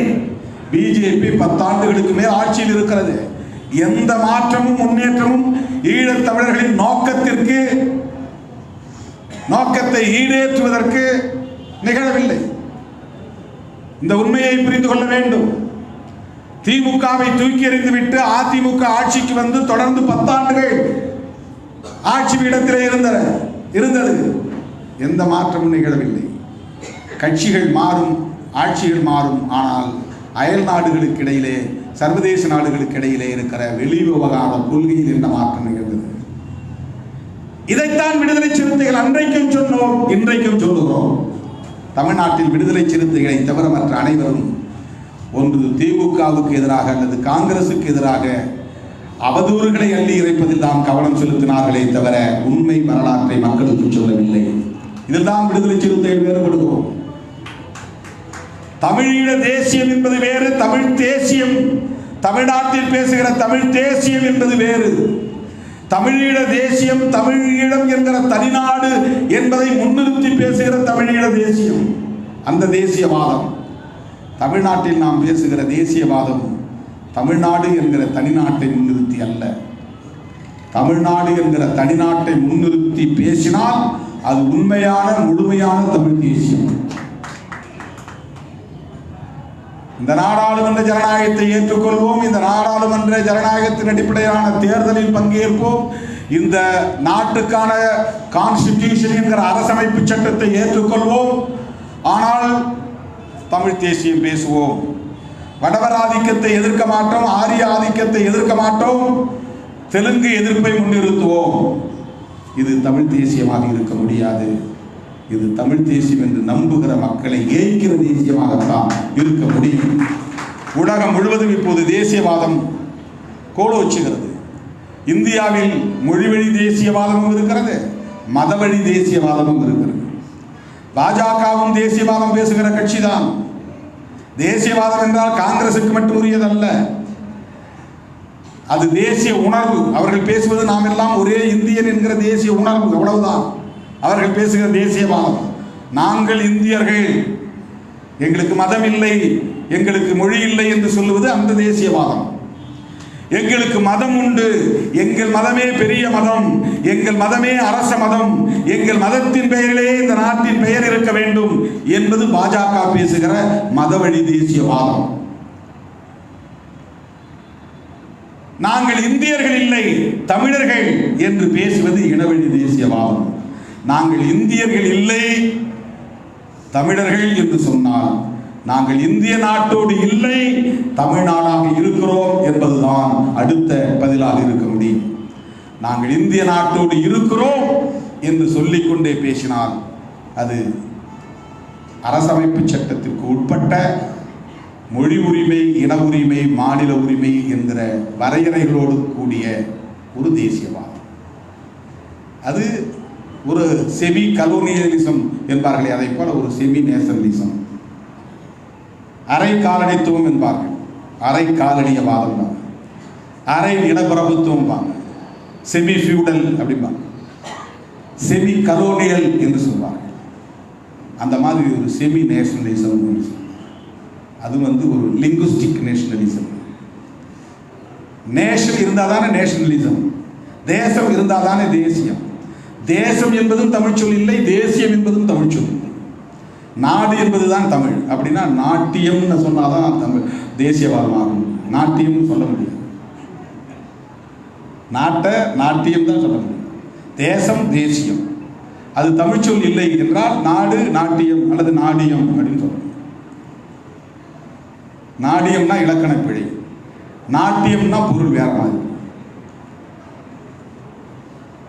அதனால மொழியை பிடிச்சிட்டு தொங்கக்கூடாதுங்கிறதுக்காக சொல்றேன். மொழி உணர்வு வேண்டும், மொழியை பிடித்து தொங்கக்கூடாது. மொழி உரிமை வேண்டும், மொழியை பிடித்து தொங்கக்கூடாது. மொழி பாதுகாப்பு வேண்டும், மொழியை பிடித்து தொங்கக்கூடாது. ஏன் இதை சொல்லக்கூடாது என்றால் மக்களை குழப்பக்கூடாது. ஏன் மக்களை குழப்பக்கூடாது என்றால் அரசியலை மடைமாற்றம் செய்யக்கூடாது, திசை திருப்பக்கூடாது. ஏன் திசை திருப்பக்கூடாது என்றால் உண்மை பகைவர்களை விட்டுவிடக்கூடாது, உண்மை எதிரிகளை விட்டுவிடக்கூடாது, மக்கள் எதிரிகளை விட்டுவிடக்கூடாது. ஈழ விடுதலைக்கும் உண்மையான எதிரி என்பது யார் என்பதை காட்ட வேண்டும். இதை கருணாநிதி எதிர்ப்புக்குள் சுருக்கிவிடக்கூடாது. உண்மையிலேயே ஈழ விடுதலையின் எதிரி யார், இதை அடையாளப்படுத்துவதன் மூலம்தான் மாவீரர் நாள் கொண்டாடுவதின் பொருள் வலிமை மிக்கதாக மாறும். இந்த கருத்தை பதிவு செய்து அந்த மண்ணுக்காக தம் உயிரை ஈகம் செய்த மாவீரர்கள் அனைவருக்கும் வீர வணக்கம் செலுத்தி உலகமிக்கு வாழுகிற ஒட்டுமொத்த புலம்பெயர் தமிழ் சொந்தங்களுக்கு சர்வதேச சமூகத்தின் நல்லாதரவை வென்றெடுக்க கைகோர்த்து நிற்போம் வாருங்கள் என்று அறைகூவல் விடுத்து